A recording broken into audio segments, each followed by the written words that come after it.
እየማረክን ነው ብለዋል።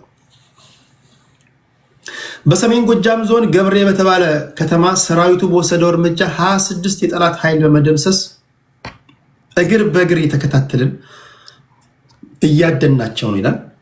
የኢትዮጵያ መንግስት በውጭ ጉዳይ ሚኒስትር ጌዲዮን ጢሞቴዎስ በኩል የተባበሩት መንግስታት ድርጅት ሄዶ ባቀረበው አቤቱታ የፋኖ ኃይሎች ከቲፒኤልኤፍ እና ከሻዕቢያ ጋር አላያንስ በመፍጠር ሊወጉኝ የተዘጋጁ ነው ብሎ ክስ አቀርቧል። እነዚህ ነገሮች ክብራትና ክብራን እንተነትናለን። ከ3 ከ4 ዙር በኋላ ቪዲዮ የምታበሩ ሰዎች ትቀሩና በተለያዩ ምክንያቶች ቪዲዮ ማታበሩ ሰዎች ተከባብረን እንሰነባበታለን። ያን ጉዳይ እንተነትናለን ለማለት ያህል ነው። ለዚህ ፕሮግራም ማክሲመም የሚይዘው 3 ሰዓት ወይ 3 ሰዓት ተኩል ብቆይ ነው። እንኳን ደህና መጣችሁ። አሪፍ ውይይት እንደምናደርግ ተስፋ አድርጋለሁ። ከዋንጋሪ ልጀምር ሰዓት ስለሌለ፣ ከዛ ወደ ሌሎች ሄዳሉ። ዋንጋሪ ምን ትላለሽ? 7 ደቂቃ አለ ወንድሜ። እንግዲህ ያው መቼም በጣም ያሳዝናል። የእርስ በርሱን ጠላት እየተባባል ይሄ ቶን መቼ እንደሚቀየር እና መቼ ለመቀየር እንደምንዘጋጅ ራሱ እንግዲህ ያው አስቸጋሪ ነው። ጦረኝነት በጣም ተጠናውቶናል። የጦረኝነት ባህላችን በጣም ልንፋታው የሚገባ ከጦረኝነት አሁን ዘመኑ ጦረኝነትን አይደለም የሚፈልገው። ዘመኑ የተጋፈጡበትን ትልልቅ ችግሮች ተጋፍጦ ማሸነፍን ነው የሚፈልገውና በእርግጥ የፋኖ ኃይሎች እንደተመቱ በርካታ እንትኖች እየገቡ ነው። በጣም የሚያሳዝነው ግን ለመከላከያ ያለን አመለካከት በጣም መስተካከል አለበት። ጎበዝ ኢትዮጵያ ቆማ ያለችው በመከላከያ ነው። በተለይ ከምናራምደው የፖለቲካ ስርዓት አንጻር አንዱ መገለጫው ማስተሳሰራችን የኢትዮጵያዊነት መገለጫውና በደምና በህይወት በአጥንት የተገነባው መከላከያ ነው። መከላከያ አልገባኝም። አሁን እየተዋጋህ ነው ከፋኖ ጋር መከላከያን በማክበር እንዲዋጉ ነው የፈለግከው ወይስ ምንድን ነው? አልገባኝም። አይደለም። መከላከያን እንግዲህ አሁን ፖለቲሳይዝ ስናደርገው የመንግስትን ሞኖፖሊ ቫዮለንስ ካላከበርክ እና ከፌዴራል ፖሊስ ከፖሊስ በላይ አቅም ከሆነ መከላከያን የማሰማራት ስልጣን አለው መንግስት። አሁን ትልቁ ችግራችን የመንግስትነት ስልጣን የያዘው አካል የምትወደው የማትወደው ሞኖፖሊ ቫዮለንስ ከማክበር ይጀምራል ፖለቲካ። አንተን ብታሸንፍ ነገ ጠዋት አንተን የሚቃወሙት በሀሳብ ይቃወሙ እንጂ በክላሽ የሚቃወሙ ከሆነ ይሄ አዚሩት እስካልተበጠሰ ድረስ የመገዳደል የመጠፋፋት ፖለቲካውን አይጠቅመንም። በተለይ አሁን ኢትኒካሊ እንደዚህ ቴሪቶሪያል ኢትኒክ ሀሳቡ በሰረጸበት ዘመን ላይ የመከላከያውን ኃይል እየስትዋጋ አክብረው ተዋጋ የሚል ሎጂክ አይደለም እያወራው ያሉት። ተቃዋሚው ኃይል ጠላት እያለው መከላከያም የራሱን ልጁ ወገን ጠላት እየተባባለ ይሄንን ሐሳቡን በአይዲያ ደረጃ ልንዋጋው ይገባል። መጀመሪያ ጠላትነት የሚባለው ኮንሰፕት በጣም ያልሆነ ቦታ ነው የምንጠቀመው። ፖለቲካ የምንሰራ ሰዎች በእርግጠኝነት በ21ኛው ክፍለ ዘመን ከክላሽ የሚመጣ ዲሞክራሲ አይኖርም፣ መቼም አይኖርም፣ ሆኖም አያውቅም። ዘመኑም ይሄን አይፈቅድም። በተጨባጭም ደግሞ ክላሽ አንስተው የሚዋጉ ኃይሎች አንድ ያልሆኑ ለራሳቸው ጥቅም የሚዋጉ መሆኑን በተግባር አይተናል፣ ተረድተናል። የህልውና አደጋ ያለበት ወገን አንድ ሆኖ ይመክታል። ህልውናውን አደጋ ላይ የጣለበትን ወገን እሱን ካላደረገ የሚታገለው ለስልጣን ነው ወይም ደግሞ ለጥቅም ነው፣ ለራሱ ጥቅም ነው የሚዋጋው ማለት ነው። ያንተን ችግር እያጎላ አንተን እያጋፈጠ እሱ ለራሱ ነው የሚዋጋው ማለት ነው። ከእንደዚህ አይነት ነገር እንድንወጣ ነው የምፈልገው ምኞቴ። አጠቃላይ እንደ አገር ሳወራ አሁን መከላከያ ፋኖን ጨረሰው እኔ አያስደስተኝም። ፋኖ መከላከያን አንትን አደረገው አያስደስተኝም። በተለይ ወደ መከላከያ ሲሆን ደግሞ አደላለ ወደ መከላከያ። ምክንያቱም ይቺ ሀገር የቆመችው በመከላከያ ነው ብዬ ስለማምን ይሄን ተቋም የናድን ቀን የሶማሊያን ያክል እንኳን እድል አይኖረንም። ጎበዝ አንዳንድ ጊዜ የማይሞትበት ሀገር እንሄዳለን እያል የማይቀበሩበት ሀገር መድረስም አለና እንደው አንዳንድ ጊዜ ጸቡንም በልክ ማድረግና የምንቃወሙን መለየት ያስፈልጋል። ሁሉም ያኮረፈ ሁላ ክላሽ የሚያነሳ ጦረኝነት፣ በጦረኝነት ላይ ብሔርተኝነት ጨምረንበት የክፍለ ዘመኑ አስቂኝ ማህበረሰብ እንሆናለን። አንዳንዱ በአማራ ስም ገብቶ አማራን ከማያባላው ማህበረሰብ አይኖርም። እርስ በራስ የሚያባላው አጀንዳ የሚሰጠው ይበዛል። ቅድም እንዳልከው አማራ ቤቱ ክፍት ነው። ማንም ገብቶ እንደፈለገ የሚያዋጋው የሚያባላው ይህን ትልቅ ማህበረሰብ በሱ ስም ህገ መንግስት ቀርጸው ጨቋኝ ብለው አፈር ሲያበሉት የነበሩ ሰዎች አማራ ነፃ ያወጣሉ ተብሎ አይታመንም። ሎጂካሊ በምንም መስፈርት እንዲህ አይነት ፖለቲካ ልናቆም ይገባል። የተንኮል ፖለቲካ፣ የሸፍጥ ፖለቲካ፣ የቅናት ፖለቲካ፣ የመርዝ ፖለቲካ ይሄን ማቆም አለብን። ይሄንን ደፍረን ልነጋገር ይገባል። ቴዲ ኢትዮጵያን ማዳን ከፈለገን ፖለቲካችንን ካፈሙዝ ማለያየት አለብን። ኢትዮጵያን የምንፈልግ ከሆነ አትሊስት ኢትዮጵያን የሚጠብቁ እንደ መከላከያ ያሉ ተቋማትን ልናከብር ይገባል። መከላከያ ስናወራ ኦሮሞ አለ፣ አማራ አለ፣ ትግሬ አለ፣ ሶማሌው አለ፣ አፋሩ አለ፣ ወላይታው አለ፣ የሌለ የለም። ያ ሰው የሚሞተው ለኢትዮጵያ ድንበር ነው። አንተ ክልሌ ብለህ ሰው ትገላለህ፣ ከክልሌ ወጣ ብለህ ይሄንን ነው። እንደዚህ አይነት መርዝ አይዲያዎችን ነው መታገል ያለብን። ለመዘመን የምንፈልግ ከሆነ ፖለቲካችንን ማዘመን የምንፈልግ ከሆነ ማደግ ያለብን ወደዚህ ሌቭል ነው። ዲስከሽናችንም ኦሪየንቴሽን ዲስኮርሱም መሆን ያለበት እንዴት አድርገን ነው ከዚህ የምንወጣው፣ ከአዙሪቱ የምንወጣው። እሺ ጣልክ ነገ ጧት የዶክተር አብይን መንግስት ከበደ መጣ። የከበደ መንግስት ደግሞ የሚጥል ሌላ የዱጉማ መንግስት ይመጣል። እንደዚህ ያን ከአዙሪቱ የምንበት ሰው መቼ ነው? 7 ዓመት ሞከር ነው እኮ ተገዳደልን እኮ አልነው። አሁን ጭራሽ አይን ለአይን መታየት የማይፈልጉት አንድ ጋር ተምደን ደግሞ እንጥላለን ይላል። ይሄ ማለት ማህበረሰቡን የማይሞቱበት ሀገር ወስዳለሁ ብሎ የማይቀበሩበት ሀገር ማድረስ ማለት ነው። ስቴትለስ ስንሆን እንደ ኢትዮጵያ ያለ ማህበረሰብ ላለፉት 30-40 ዓመታት የተረጨው መርዝ የሶማሊያን ያክል እንኳን እድል አይሰጠንም። እንዲህ አይነት የእብደት ፖለቲካን ልንጋፈጠው ነው የሚገባው፣ ትክክል ስላልሆነ ማለት ነው። እንግዲህ ይህንን የጦረኝነት በጦረኝነት ላይ ብሔረተኝነት፣ በብሔረተኝነት ላይ ጎጠኝነት፣ በጎጠኝነት ላይ ደግሞ ማስመሰልና መግባት የአማራን ማህበረሰብ እስከዛሬ ድረስ ማህበራዊ እረፍት እነሳለሁ ብሎ ህገ መንግስት አርቅቆ ጨቋኝ ብሎ መከራውን ሲያበላ የነበረ ድርጅት መቼም ቢሆን ነፃ ሊያወጣው አይችልም። መቼም ቢሆን እቃህን የሰረቀህን አብረህ እቃህን የምትፈልገው ከሆነ መቼም ያን እቃህን አታገኝም። የአማራን ማህበራዊ እረፍት እነሳለሁ ብሎ ህገ መንግስት ቀርጾ መሄጃ ያሳጣውን ወገን የአማራን ነፃ ያወጣል ብለህ ብትል ይሄ ለራስ ጥቅም ለፐርሰናል ጥቅምህ የምትታገል መሆኑን እንጂ ለአማራ ህዝብ የምትታገል መሆኑን አይደለም። ለአማራ ህዝብ የሚታገልና አማራ ነፃ የሚያወጣው ምንም ችግር የለውም። አማራ የኢትዮጵያ ህዝብ ባለውለታ ነው። ነገር ግን ፖለቲካችን እንደ አገር ስለታመመ አማራን የሚጠቅመው ነው ኦሮሞን የሚጠቅመው ነው ትግሬውን የሚጠቅመው ነፃ እናውጣውና ይሄን አስተሳሰቡን ከእንደዚህ አይነት ሸፋፋ አስተሳሰብ ነፃ እናውጣውና ስለ ፖለቲካ ዲስኮርስ እናውራ። የአንተ ቤት በዛ ሌቭል እንዲወራበት ስለፈልግምና ከፍ እንዲል ስለፈልግ ነው። አልቆለ መሰለኝ። ኦኬ ቴንክ ዩ። በሚቀጥለው አሁን እነዚህ ነፍጥ ያነሱ ኃይሎች የመጀመሪያው ነገር ለምንድን ነው ነፍጥ ያነሱት? ነፍጥ የማንሳት ሱስ ስላለባቸው ነው? ኮዝ አላቸው? በፕሮክሲ ዋር ተደፍቀው ነው? ኦኬ ነፍጥ እንዳያነሱ ደግሞ ከዚህ በኋላ ያሉ የፖለቲካ ፓርቲዎች የመንግስት ኃላፊነት ምንድን ነው? በሰላማዊ መንገድ ብዙ ጊዜ እንደምንለው በሰላማዊ መንገድ ለመታገል ቢሮ የከፈቱ የፖለቲካ ፓርቲዎች ምህዳሩ ምቹ አይደለም፣ ጠበበብን። ልክ እንደ ገዢው ፓርቲ እኛም በነፃነት ሀሳባችንን ለመሸጥ መድረክ እያጣን ነው። በአሁን ሰዓት ሁሉን አሳትፎ ኢትዮጵያ ምድር ላይ ሀሳብ የተሰማለው ቴዲ ሐዋሳ ጋር ብቻ ነው። መረረን አሉ። ከመረራቸው ደግሞ ጫካ ይገባሉ። ማንኛውም ሰው መድረክ ካልሰጠው አንተ ብቻ የምትናገር ከሆነ ሀሳብህ ምንድነው ብለህ ሚዲያ ማሰጠው ከሆነ ኦኬ እኔ ያደርክብኝ በጉልበት ነው እኔም በቃ በጉልበት መጣባለሁ ይላልና ምንድነው መደረግ ያለበት? በመንግስት በኩልስ ምንድነው መደረግ ያለበት? መንግስትስ ሚናውን ተጫውቷል? ኢቲቪ ላይ ገብተው የፖለቲካ ፓርቲዎች ሀሳባቸውን መስጠት ይችላሉ? ፋና ላይ ቀርበው መናገር ይችላሉ? አብኖች መናገር ይችላሉ? ሌሎች መናገር ይችላሉ? እነ ዘመነ ካሴ ነፍጣቸውን ጥለው ኦኬ በፖለቲካ ፓርቲ ተደራጅተው ቢመጡ ድምጻቸው እኩል ይሰማል? ከገዢው ፓርቲ እኩል አይዋከቡ? ቢሮቻቸው አይታሸግም? ይሄን ደግሞ የማድረግ ኃላፊነት የማን ነው?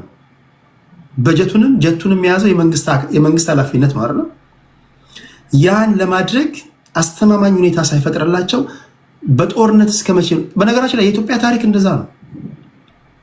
ከዘመነ መሳፍንት ጀምሮ እስካሁን የመጣንበት ነገር ምንድነው? ስልጣን ላይ የሚቀመጡ አካላቶች ከነሱ በተጻራሪ እዚህ ቲክቶክ ላይ እንኳን የምታዩት አይደል? ችግራችን ሰልጥነናል እንላለን እንጂ የመጨረሻ ኋላ ቀር ህዝቦች ነን። ከኛ የተለየ ሀሳብ ያለውን ሰው አንሰማም። ኢቨን እንኳን በዚህ አሁን አንድ አማራ ልጅ መጥቶ እኔ የሚታየኝ ይሄ ነው ብሎ ከመንጋው የተለየ ሀሳብ ቢያቀርብ ውግዝ ከማሪዎስ ያደርጉታል። ቤተክርስቲያን እንደገባችሁ ሻ ያሳዱታል። አንድ የቲፒኤልኤፍ ሰው እኔ የሚታየኝ እይታ ይሄ ይመስለኛል ቢል ትሰማላችሁ? እንዲሁ በግል እንኳን በምናደርጋቸው ውይይቶች። ይሄን ደግሞ ወደ መንግስት ስንሄድ ከመንግስት እሳቤ በተቃራኒው የፖለቲካ ፓርቲ ሰዎች ቢናገሩ መንግስት ያስተናግዳል ወይስ ያሳዳቸዋል? ይሄን ሳታደርግላቸው እንዴት የነፍጥ የማንሳትን ነገር ሊያቆሙ ይችላሉ? መፍትሄኑም እያስቀመጥን እንዲሆን ለማለት ያ ነው። ቴንኪ ዋንጋሪ እንደ ሁል ጊዜው በጣም የማከብረው ፖለቲከኛ ነው። ዞሮ ሲመጣ ሀሳቡን ይነግረናል። እሺ ይሄ ለሁላችሁ ማሰብ ያለባችሁ ነገር ነው። ይህንንም እያሰባችሁ የመንግስት ደጋፊዎች ከዚህ ውስጥ ያላችሁ ማለት ነው። ታምራት 7 ደቂቃ አለው ወንድሜ። እሺ ቴዲ ሰላም ብያለሁ ሁላችሁንም። የኔ ሀሳብ እዚህ አንደኛ አይ ቲንክ አሁን ትኩረት ያረከው በውስጥ ያሉ ግጭቶችን ነው እና ቴሌግራም ላይ የተጻፈውን አንብሃል? አላነበብኩኝ። አይ ነው እንዳላነበብክ አውቃለሁ። ካላነበባችሁ ጋይስ ካላነበባችሁ አንድ ነገር እንገራችሁ ከክብር ጋር ኦኬ ካላነበባችሁ ምን ይሆናል መሰላችሁ? ጠዋት ባወራችሁበት አንደበት ነው የምትመጡት። አሁን ቴሌግራም ላይ እኔ አጀንዳዎችን ጽፌ አስቀምጬላችሁ ነው። አጀንዳ የሚረብሽ ከሆነ እኔ እወጣለሁ፣ ችግር የለውም። በቃ ገባ። ለእንትን ነው አሁን አብዛኞቻችሁ የመጣችሁት በዛ ከመጣን አይቀር ከተቀመጠን አይቀር በአጀንዳ ላይ እንድናወራ ነው እንጂ ትላንት ወይም ሌላ ቦታ ሲወራ ከነበረው ከአንተ በፊት ከነበረው ሰውዬ የሰማውን በዛ ላይ ሊሄድበት ብላ አይደል መምጣት ያለብን። ፖለቲከኛ ከሆናችሁ ጀስት ኦርጋናይዝ መሆን አለባችሁ። No, we don't know your timetable. የአንተ ታይምቴብል አናውቅም። እስኬጁሉ ስለማናውቅ ቴሌግራም ላይ ጽፋለሁ እኮ አጀንዳዎችን ጽፌ ነው መጣው። ኦኬ በቃ እንደሱ ከሆነ ያነበቡ ሰዎች መወያ አጀንዳዎቻችን እኚህ ናቸው። ለመሰለ ሀሳብን ስለመፈልገው ነው። ብታነብበት ተዘጋጅተህ ብትመጣ የምትነግረን ንግግር ለእኔም ለአድማጭ ተመልካቾቻችንም ስለሚጠቅመን ነው። ሁል ጊዜ ስትመጡ ቴሌግራም ላይ እሑድ ስገባ አስቀድሜ ከ3 ከ4 ሰዓት በፊት አጀንዳዎችን አስቀምጣለሁ። በቃ ችግር የለውም። በቃ ሌሎቹ ይቀጥሉ። እሺ ሌሎቹ ይቀጥሉ። ሚኒሊክ ፋኖ ቴሌግራም ላይ ጻፈውን አይተሃል? ቴዲ ነው 2 ጊዜ ሞክሬ አላገኘሁትም። የፖስት ያደረከውን የቆየ ነገር ነው ያሳየኛል። ሴቭ አይተሃል? ሴቭ አይተሃል? አይቻለሁ። ሌልና አኪል አይተሃል? 6K ፎሎወር ነው አይደለ? ቴሌግራም ላይ ያለው ምን አልከኝ ቴዲ? አኪል አይተሃል? ቴሌግራም ላይ ጻፍኩትን አላየሁም። ቅድስት አይተሻል? ቡላላ አንብበሃል? ቴሌግራም ላይ ጻፍኩትን አልዋሽህም። አሁን ቼክ እያደረግኩት ነበረ። ይሄ እንዲለመድ ነው ለመሰላችሁ። እኔ በሲሪየስ ነው እኮ ስመጣ እኔ በሲሪየስ ነው መጣው። እናንተም በሲሪየስ እንደምትመጡ ነው ታሳቢ ማድረገው። ቴሌግራም ላይ እሑድ ስመጣ አጀንዳ ሳልጽፍ አልመጣም። አስቀድሜ አድማጭ ተመልካቾች ያውቃሉ። ስለዚህ ዛሬ አሁን ስመጣ አማራ ክልል በመንግስትና በፋኖ ኃይሎች መካከል የተደረገ ባለው ጦርነት የሀገር መከላከያ ሰራዊት አባላት እየማረክን ነው፣ የገቡበት ቦታ ገብተን እግር የጠላትን ኃይል እየደመሰስን ነው ብለዋል። በዚህ ጉዳይ ላይ ምን ትላላችሁ? ጎጃም ውስጥ የተደረገ ባለው ጦርነት ማለት ነው። ሁለተኛ የኤርትራ መንግስት የማነ ገብረአብ የሻዕቢያ መንግስት ቃል አቀባይ ነው። ዶክተር ጌዲዮን ጢሞቴዎስ የውጭ ጉዳይ ሚኒስተር ናቸው። ዩናይትድ ኔሽን ሄደው የኤርትራን መንግስት ከሰዋል እና ይህን ክስ አስደንጋጭ ብሎታል። ክሱ ሻዕቢያ ከቲፒኤልኤፍ እና ከፋኖ ኃይሎች ጋር ከተወሰኑ ከፋኖ ኃይሎች ጋር አላያንስ ፈጥረው ሊወጉን ነው የሚል ክስ የኢትዮጵያ መንግስት አቅርቧል። አንቶኒዮ ጉተሬዝም በዚህ ጉዳይ ላይ ምን ላይ ሰጥተዋል እና እናንተ ምን ትላላችሁ? አላያንስ እንደሚባለው አለው የሻዕቢያ መንግስት የፕሮክሲ ጦርነት እያደረገ ነው። ይሄ ከእውነት የራቀ ውሸት ነው ብሏል ቃል አቀባዩ እና እኚህ ናቸው። በሚቀጥለው ለምን እኔ ትልቅ ቦታ ነው የምሰጣችሁ ፖለቲከኞች ስለሆናችሁ እንደው ዝም ብላችሁ ስታልፉ ስላያችሁ ላይቭ ልክ የምትልኩ ሰዎች አይደላችሁም እና በዛ አውድ ስለሆነ ኦኬ ቻርጅ ነው የሚያሳየኝ እዚህ ጋር አንዴ ቻርጅ ላድርግ።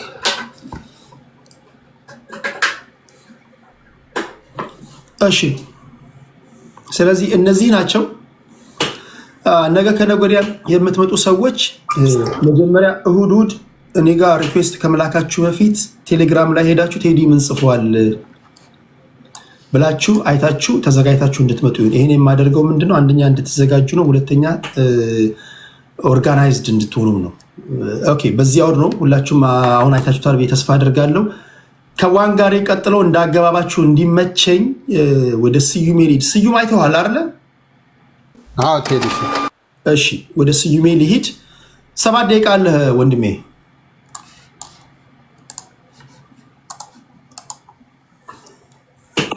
ስዩሜ ቀጥል። እሺ አመሰግናለሁ ቴዲ። ሶሪ ፕሪንት እያደረኩ ነበር ነገርና እንግዲህ በአጀንዳዎቹ ሚኒሊክ ፋኖ ኦኬ ቆይ አሁን አንተ ነህ ሚኒሊክ ፋኖ አንተ ነህ። ስዩሜ በታምራት ወጣ እንደ በራሱ ጊዜ ኦኬ እሱ ነው የወጣው። ስዩሜ ከኔ ቀጥሎ ነው እንዴ? ቴዲ ግን በጣም አድናቂ ነኝ። ኮሜንቴን አየው በሚገርም ሁኔታ ሜንሽን ሁሉ አላረኩም። ከዚህ ሁሉ መሀል ማየት አድናቂ ነኝ። ኤኒዌይስ ሶሪ ኦኬ ሶ አጠር አድርጌ ለማንሳት ያህል እንደዚህ ነው። ስዩሜ ቅድም በወጣው ሰውዬ በታምራት ቦታ ስለገባ እንዳይዘበራረቅብኝ ስዩሜ ያወራና ወደ አንተ እመጣለሁ። ስዩሜ ቀጥል። አመሰግናለሁ። በመጀመሪያ ከታችም ከላይም ያላችሁ ሁላችሁንም ሰላም ማለት ፈልጋለሁ። ቴዲ አንተንም ይህን ስላመቻቸልን ማመስገን ፈልጋለሁ። ቀጥተኛ በአንተ አጀንዳ መሰረት ለመሄድ አማራ ክልል የተጀመረው ጦርነት የዛሬ ኦልሬዲ 3 ዓመት ሊያስቆጥር የደረሰበት ሁኔታ አለ። አንድ የአማራ ተወላጆችም መላው ኢትዮጵያ ሕዝብ መረዳት ያለበት ነገር ቢኖር አንድ አካባቢ የሚደረግ ጦርነትም ሆነ የፖለቲካ ልዩነት መላው ሀገሪቷን የሚያናጋ ሁሉም ኢትዮጵያዊ የሚመለከት ጉዳይ ነው። በዚህም የመጣ በፌዴራል መንግስቱና በአማራ ክልል በታጠቁ ኃይሎች የሚደረገው ጦርነት በአንድም በሌላ መልኩ የእያንዳንዳችን የሚመለከት ጉዳይ ነው። አማራ ክልል ጦርነት የተገባበት ምክንያት አማራ ጦርነት ስላማረው፣ ጥይት መወልወል ስላማረው አይደለም። አምባገነን የሆነ ስርዓት ኢትዮጵያ ውስጥ ስላለና ይህ ህዝብ በማንነቱ ስለተገፋ፣ ስለተሳደደ፣ በሰላማዊ መንገድ በመጠየቁ ጥያቄው ሶፍት አላቀብልህም ስለተባለ፣ ስለተናቀ፣ ስለተዋረደ ኢትዮጵያ ውስጥ ያለ የታሪክ ጠባሳ ሁሉ አማራ የሰራው ተደርጎ እየተወሰደ በትንሹም በትልቁም ተሳዳጅ እየተገደለ ያለ ህዝብ በመሆኑ ነው። ኢዝናት አባውት የልዩ ኃይል መፍረስ ጉዳይ አይደለም። ኢዝናት ወር ደግሞ ኢትዮጵያ ውስጥ ስልጣን ላይ እኔ ካልተቀመጥኩ ብሎ አይደለም። ኢትዮጵያ ውስጥ የኦሮሞ መንግስት አለ ብሎ ስላምንም አይደለም። የኦሮሞ መንግስት አለ ብለው የሚያምኑ ሰዎች የኦሮሞ ተወላጅ የሆነ ጠቅላይ ሚኒስትር ስላለ ነው። እንደውም አንዳንዶቹ ተጠቃሚ የሆኑት ነው። አንዳንዶቹ መንግስት ስልጣን ላይ የተቀመጡ ሰዎች ናቸው የሚነግሩን። አብይ አህመድ ፕሮቴስታንት መሆኑ ስልጣን ላይ ሲወጣ ይታወቃል። አብይ አህመድ ኦሮሞ መሆኑን ስልጣን ላይ ሲወጣ ይታወቃል። እግሩ ሲሳም፣ እናቶች ጡታቸው ይዘው ሲያለቅሱለት፣ ሰው ሁሉ በአደባባይ ፎቶ ሲሰቅል አብይ አህመድ ማን እንደሆነ ይታወቃል። ሲገለን ግን ማንነቱ ሲነገረው፣ በጥይት ሲመጣ ሲያሳድድ፣ ሲገድል፣ ሲንቅ፣ ሲያዋርድ፣ በመጣበት መንገድ ግን ሰዎች ማስተናገድ ሲጀምሩ ማንነቱ ላይ መደበቅ ይፈልጋል። ማንነቱ የሚደበቅ ማንኛውንም የፌዴራል ስልጣን የያዘ ሰው ካለ ወደ መንደሩ ነው መመለስ ያለበት። ኢትዮጵያን ማስተዳደር አይችልም። ኢትዮጵያን ሰፍቶታል ማለት ነው። የአማራ ህዝብ ጦርነት በነገራችን ላይ ቴዲ 30 ዓመት አልፎታል። ሰልችቶናል የአማራ ሞት። እኛም እኔ ጉራጌ ተወላጅ ነኝ፣ ግን ሰልችቶኛል የአማራ ሞት። አማራ ሲሳደድ ማየት ሰልችቶኛል። ዋይ የአማራ ሰላም አላገኘም ማለት፣ ኦሮሞ ሰላም አላገኘም ማለት፣ ጉራጌው ሰላም አላገኘም ማለት ኢትዮጵያም ሰላም አታገኝም። ሰልችቶናል። ይበቃል። ትርክቶች መቆም አለባቸው። በዛ ምክንያት ነው ጦርነቱን መንግስት ነው ስልጣን ላይ ያለው መንግስት የጀመረው ነው። በዚህ ምክንያት ራሱን ማዳን አለበት። ኤግዚስተንሻል ትሬት ስላለበት የገጠመው ጦርነት ነው። ካላሸነፈ ይበታትኑታል፣ ያጠፉታል። and then the rest of the next generation ጭምር ምንድነው የሚቀጥለው? በተመሳሳይ መልኩ መንግስት ላይ የመጣው እየተለዋወጠ እያሳደዱ ሌሎቻችንም ዘ ሴም ቲንግ የሚቀጥል ነው የሚሆነው። ስለዚህ መፍትሄው አንድ ነው። አንድ መንግስት ዛሬ የደረስንበትን ደረጃ አውቆ ወደ ሰላማዊ መንገድ መጥቶ እንደ ማንኛውንም ኢትዮጵያዊ ቁጭ ብሎ ተነጋግሮ ኢትዮጵያን የሚሻገርባት መንገድ መፈለግ ነው። ይሄ ማለት ፕሮፌሰር የሚባሉት ሰውዬ የሚመሩት ይሄ ውጭ ሀገር ወጥቶ ከ3 ዓመት ከምናምን በኋላ ቴዲ መሀል ጣታቸው ነው የሰጡን። አውሮፓ አካባቢ አስተባባሪ ተብሎ የተሾመው ሰዎች በሚቃወሙበት ጊዜ የምክክር ኮሚሽን የተባለው ትልቅ ክሬዲንሻል ያላቸው በእድሜያቸው የገፉ በሙያቸው የተካኑ ሰውዬ he become the chairman or the ሰብሳቢ and then 3 ዓመት አልፏል። አጀንዳ እንኳን መሰብሰብ አልቻሉ። ማላገጫ ነው። አየህ። ስለዚህ ኢትዮጵያ ውስጥ ያለው ጦርነት መቆም የሚችለው በአብይ አህመድ ስር ሆኖ በማንም ስር ሆኖ ሊቀጥል የሚችለው መጀመሪያ አብይ አህመድ ወደዛ መምጣት ሲችል ነው። ያ እስካልመጣ ድረስ እኔ ጫካ ያለ ሰው ለማንም ግባ እንዲበል እንዲብታረግ ማለታችን ዋይ በሰላማዊ መንገድ ቴዲ የሚታገሉ ኃይሎች እየተሳደዱ ነው። አሁን ምርጫ ለማድረግ እንግዲህ ግንቦት ላይ ምርጫው ከተደረገ የቀረው ስንት ወር ነው? 7 ወር። አንድም ተቃዋሚ ፓርቲ ስብሰባ መጥራት አይችልም ኢትዮጵያ ውስጥ። ጦርነት ይቁም የሚል ሰላማዊ ሰልፍ መጥራት አይቻልም። ጋዜጠኞች ለጠቅላይ ሚኒስትሩም ሆነ ለመንግስታቸው ያለው ድክመትን በሚመለከት ጽፈው እንዲማሩበት እንዲያስተካክሉ ማድረግ አይቻልም። ምን ማለት ነው? የፖለቲካ ፓርቲዎች፣ የሲቪክ ማህበራት፣ ጋዜጠኞች ሁሉንም እየተሳደዱ ያለበት ሁኔታ ነው። ይህን ባለበት ሁኔታ ምንድን ነው የህግ የበላይነት በሌለበት ሁኔታ በማን ስር ሆነን ነው በማን ህግ ነው የምንመራው ካልን በአብይ አህመድ። ያ ደግሞ የአንድ ግልገል አምባገነን ሰው የበታች ሆኖ መቀጠል ነው። ያ ደግሞ የምንቀጥልበት ምንም ምክንያት የለም። ከኤርትራ ጋር በስፋት በቀጣይ ጥያቄዎችም ካሉ መለሳለሁ በዚህ ጉዳይ ላይ ወደ ሰላም መምጣት የሚቻለው ወደ ውይይት መምጣት ካልተቻለ ያ ካልሆነ ድረስ ትግሉ ግን የአማራ ትግል ብቻ አይደለም። ኦሮሚያም ላይ ጦርነት አለ።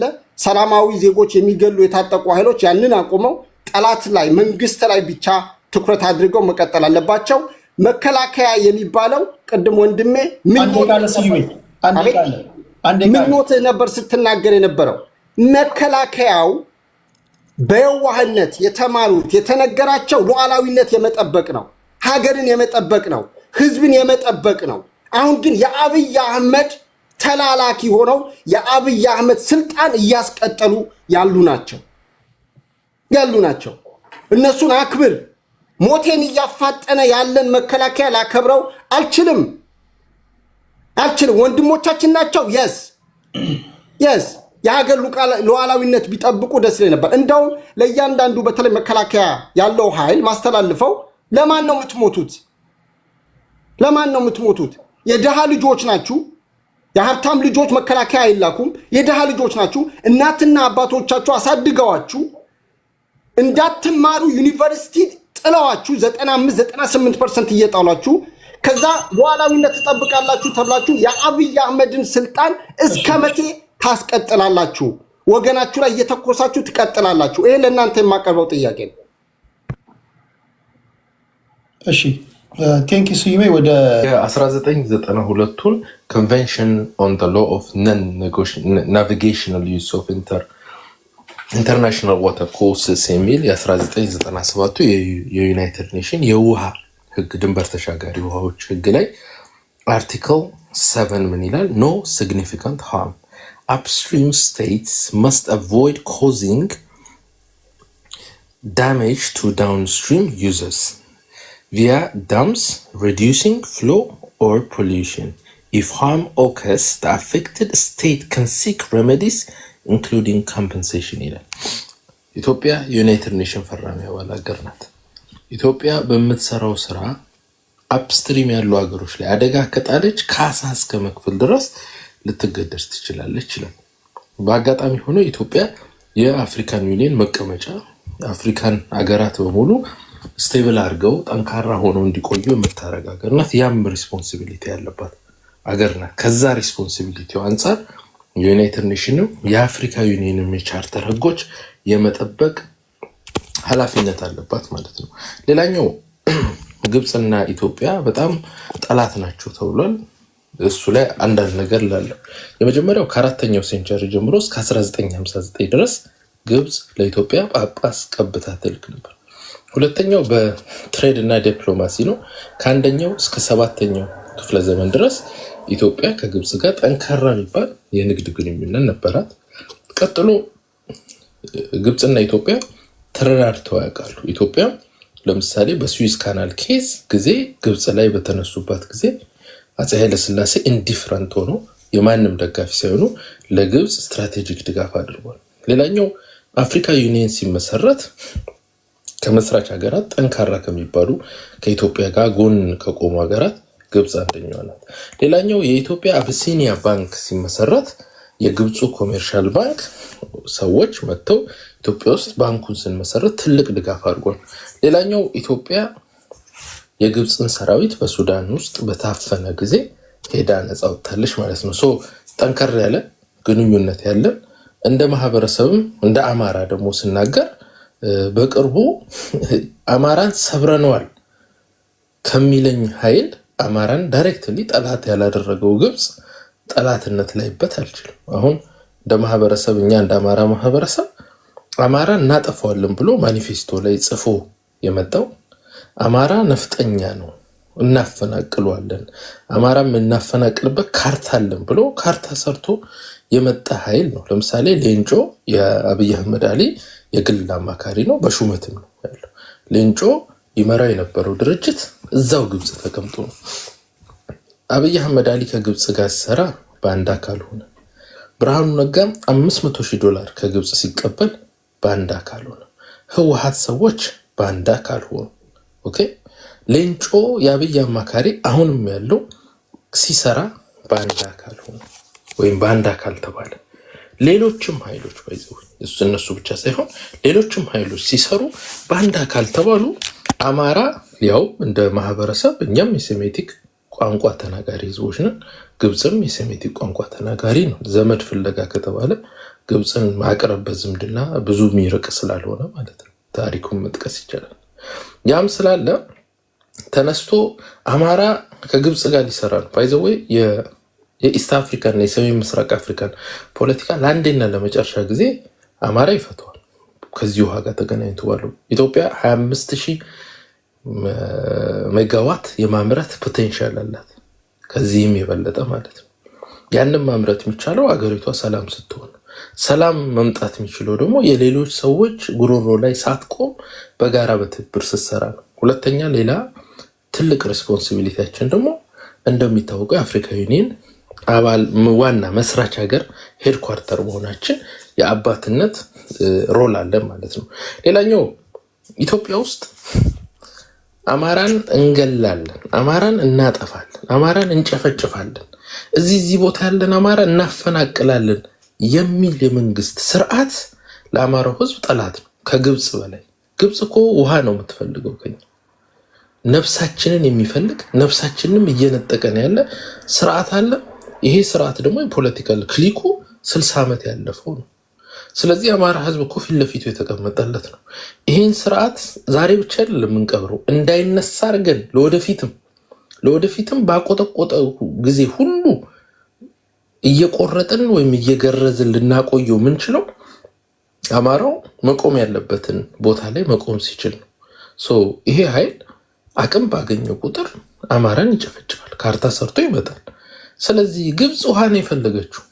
የአማራ ባይዘወይ አገር ማለት ጋራ ሸንተረር ህዝብ ነው። የኛ ህዝብ ወይም የኢትዮጵያ ህዝብ ኢትዮጵያን ሲሞት የሚወርሳት ገነቱ አይደለችው፣ የሚኖርባት ናት። ሲኖር ጥይት ሳይተኮስበት ባይዘወይ ሰዎች ከመብላትም ከመጠጣትም መብራት አግኝቶ ከመኖርም በሰላም መኖርን ይመርጣሉ። በቅርቡ የጋዛ ህዝብ ጦርነት ልክ ሲቆም ወደ ፈራረሰች ሀገራቸው ተመልሰዋል ያለምንም ችግር። ግብፅ መኖር ይችሉ ነበር። አብዛኞቹ ግብፅ ነው ያሉት። ውሃ አለ፣ ምግብ አለ፣ ምን አለ። ግን የተመለሱት ወደ ፈረሰው ሀገራቸው ነው። ድንጋይ አልነበረም ጋዛ ላይ አደጋ የነበረው ሰው ልጅ ነው። የኢትዮጵያ ህዝብ የአማራም ህዝብ መከራ ውስጥ ነው ያለው፣ እየተጨፈጨፈ ነው ያለው። ስለዚህ ስለ ውሃ ስለምንጨነቁ አይደለም። ሁሉም ወደ ስልጣን ሊመጡ ሲያስቡ መጠቀም ያለባቸውን ኢንተርናሽናል ኃይል ተጠቅሟል። አሜሪካን እንጠቀማለን። በዚህ የሚከፋው ካለ አንታይ ዌስት መሆኑን እንግዲህ ፊት ለፊት የምንጋፈጠው ይሆናል። አንታይ ዌስት የሆነ ኃይል ጠላት መሆኑን በደንብ በየአሜሪካው፣ በየካናዳው፣ በየአውሮፓ ሀገር የሚኖር የብልጽግና ደጋፊ ሆኖ ለምን ከአሜሪካ ጋር ሰራችሁ ካለን ጸረ ዌስት ነው ወይም ጸረ ምዕራባውያን መሆኑ ፊት ለፊት እናሳውቃለን ማለት ነው። ያ እየተለቀመ ወደ ሀገሩ ሄደ። አንደኛው እሱ ነው። ከዌስቶች ጋር እስከሰራን ድረስ ደግሞ ከእስራኤል ከግብፅ ጋር መስራታችን ማይቀር ነው። ከነዚህ ሀገሮች ጋር ስንሰራ ግብፅ ኢንተረስት ይኖራታል። እኛ እንደ ሀገር እንደ አማራም ህዝብ ኢንተረስት ይኖረናል። ግን አንድ ነገር መናገር የምችለው እንደ ብርሃኑ ነጋ ግን ሀገራችን $500,000 አንሸጥም። እንደ አብይ አህመድ አሊም ወላሂ ቢላሂ ቲላሂ ብለን ምለንበት አንመጣም። ህዝባችን በሚመጥነው ልክ እናደርጋለን። እንደነ ሌንጮ ባቲ ፍየል እየጠበቀ ኦኬ የፍየል ስጋ የነሱን እየበላን በትንሽ ብር ሀገሪቷን ሽጠናት አንመጣም። ወይም እንደ ሌሎች ኃይሎች ማለት ነው። አማራው ኃይለ ሥላሴ ባደረጉት ደረጃ ስታንዳርድ ልክ የአፍሪካ ዩኒየን መስራች ሀገርነታችን ሄድኳርተር እንደሆነ ነው ያክል በሚመጥን ትክክለኛ የሆነ ድርድር አድርገን ሰሜን ምስራቅ እና ምስራቅ አፍሪካ ላይ ሰላም እንዲያንዣብብ ማድረግ እንችላለን ማለት ነው። ይህንን ማድረግ የምንችለው ደግሞ ቁጭ ብለን ከግብጾች ጋር መወያየት ስንችለው፣ ግብጾች የአማራን ትግል የሚደግፉ ከሆነ የአማራም ህዝብ ፋኖም እጁን ከፍቶ ይቀበላል። $500,000 እንደ ብርሃኑ ነጋ ስለማይሸጠው ማለት ነው። መብታችን ነው። በዚህ ፊት ለፊት የሚቆም ካለ እንግዲህ ከአሜሪካ ጋር የሚጣላ ይሆናል ማለት ነው። ቢኮዝ ግብጽ ማለት የአሜሪካን ወኪል ስለሆነች እንግዲህ ምዕራባውያንን እንዴት እንደምትቃወሙ እናየሆናል። እና ፖለቲካው ብዙ አይከብድም። ምንፈልገው ቅርቃር ውስጥ ምንፈልገውን ኃይል እንከተዋለን ማለት ነው። ታንኪዩ አመሰግናለሁ። ቴንኪዩ አኪላ። ኦኬ ሶ ፎከስ ማድረገው ያው እንግዲህ የትግል ሜዳው ላይ ነው። ትግል ሜዳው ላይ ሪያሊቲ አለ። የመንግስት ኃይል የሚጠቀመው ያለውን ሁሉ አርሴናል ነው። አየር ኃይሉንም የምድር ጦሩንም እየተጠቀመ ነው። ሰው አልባ ሰው ያላቸው ሄሊኮፕተር፣ ጀት ሁሉንም ያለውን ባህር ኃይልም እንደውም ባህር ዳር ጣና ሐይቅ ላይ ጀልባዎች ሁሉ ተጠቅሟል። ባህር ኃይል ባይኖረንም በውሃም ላይ ጦርነት ተደርጓል። ይሄ ሁሉ ጦርነት የሚደረገው በህገ መንግስትና በተቋማት የተደገፈ ጸረ አማራ ኢትዮጵያ ተፈጥራ አማራን ጨቁኖ ለማስቀረት ነው። አማራን ለማጥፋት የሚደረገውን ህይወት ለውጥ ብለው የመጡት ሰዎች እውነተኛ ለውጥ አምጥተው ኢትዮጵያ ውስጥ አማራን የማታገል፣ አማራን የማትገፋ፣ አማራን የማታፈናቅል ኢትዮጵያ ለአማራ የምትመች ኢትዮጵያ ከመፍጠር ለኛ ብቻ የምትመች ኢትዮጵያ መፍጠር ይሻለናል ብለው ለውጡን የባለ ጊዜ ለውጥ ስላደረጉት ነው ይሄ ሁሉ ጦርነት የሚደረገው። ጦርነቱን የሚወስነው ግን ያለው የመሳሪያ አይነት አይደለም። አሜሪካ ቪየትናም ሄዳ ምን እንደሆነች አይተናል። አሜሪካ የተለያየ ሀገር ሄዳ ምን እንደሆነች አይተናል። እና የጦር የመሳሪያ የበላይነት ሳይሆን የሞራል የበላይነት ጦርነቶችን እንደሚያሸንፍ እናውቃለን። የመሳሪያውን የበላይነት የያዘው የመንግስት ጦር ኢትዮጵያ ውስጥ የሚዋጋው በሞተ ሞራል። ለምን? የአማራ ህዝብ የኢትዮጵያ የህልውና አደጋ ሊሆንም አይችልም፣ ሆኖም አያውቅም።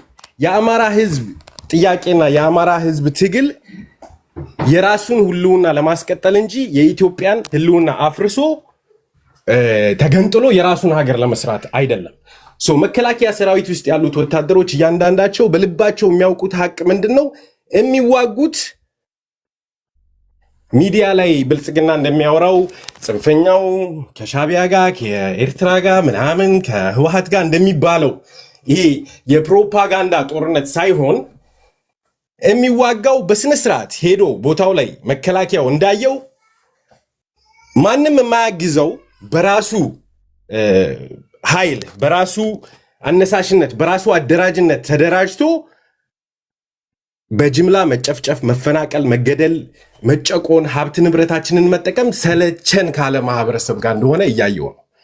ይህንን ማህበረሰብ on behalf of የፕሮስፐሪቲ ፓርቲ እና አብይ አህመድ እጨቁናለሁ ትገዛለህ ብሎ ትምህርት ቤት ውስጥ ካምፕ ሰርቶ ዩኒቨርሲቲ ውስጥ የጦር ካምፕ አቋቁሞ መድፎች፣ መስጊድ ውስጥ መድፍ፣ ቤተክርስቲያን አካባቢ ከባድ መሳሪያዎችን ላሊበላ ሳይቀረው እየጠመደ የተቀመጠ የመከላከያ ሰራዊት ነው።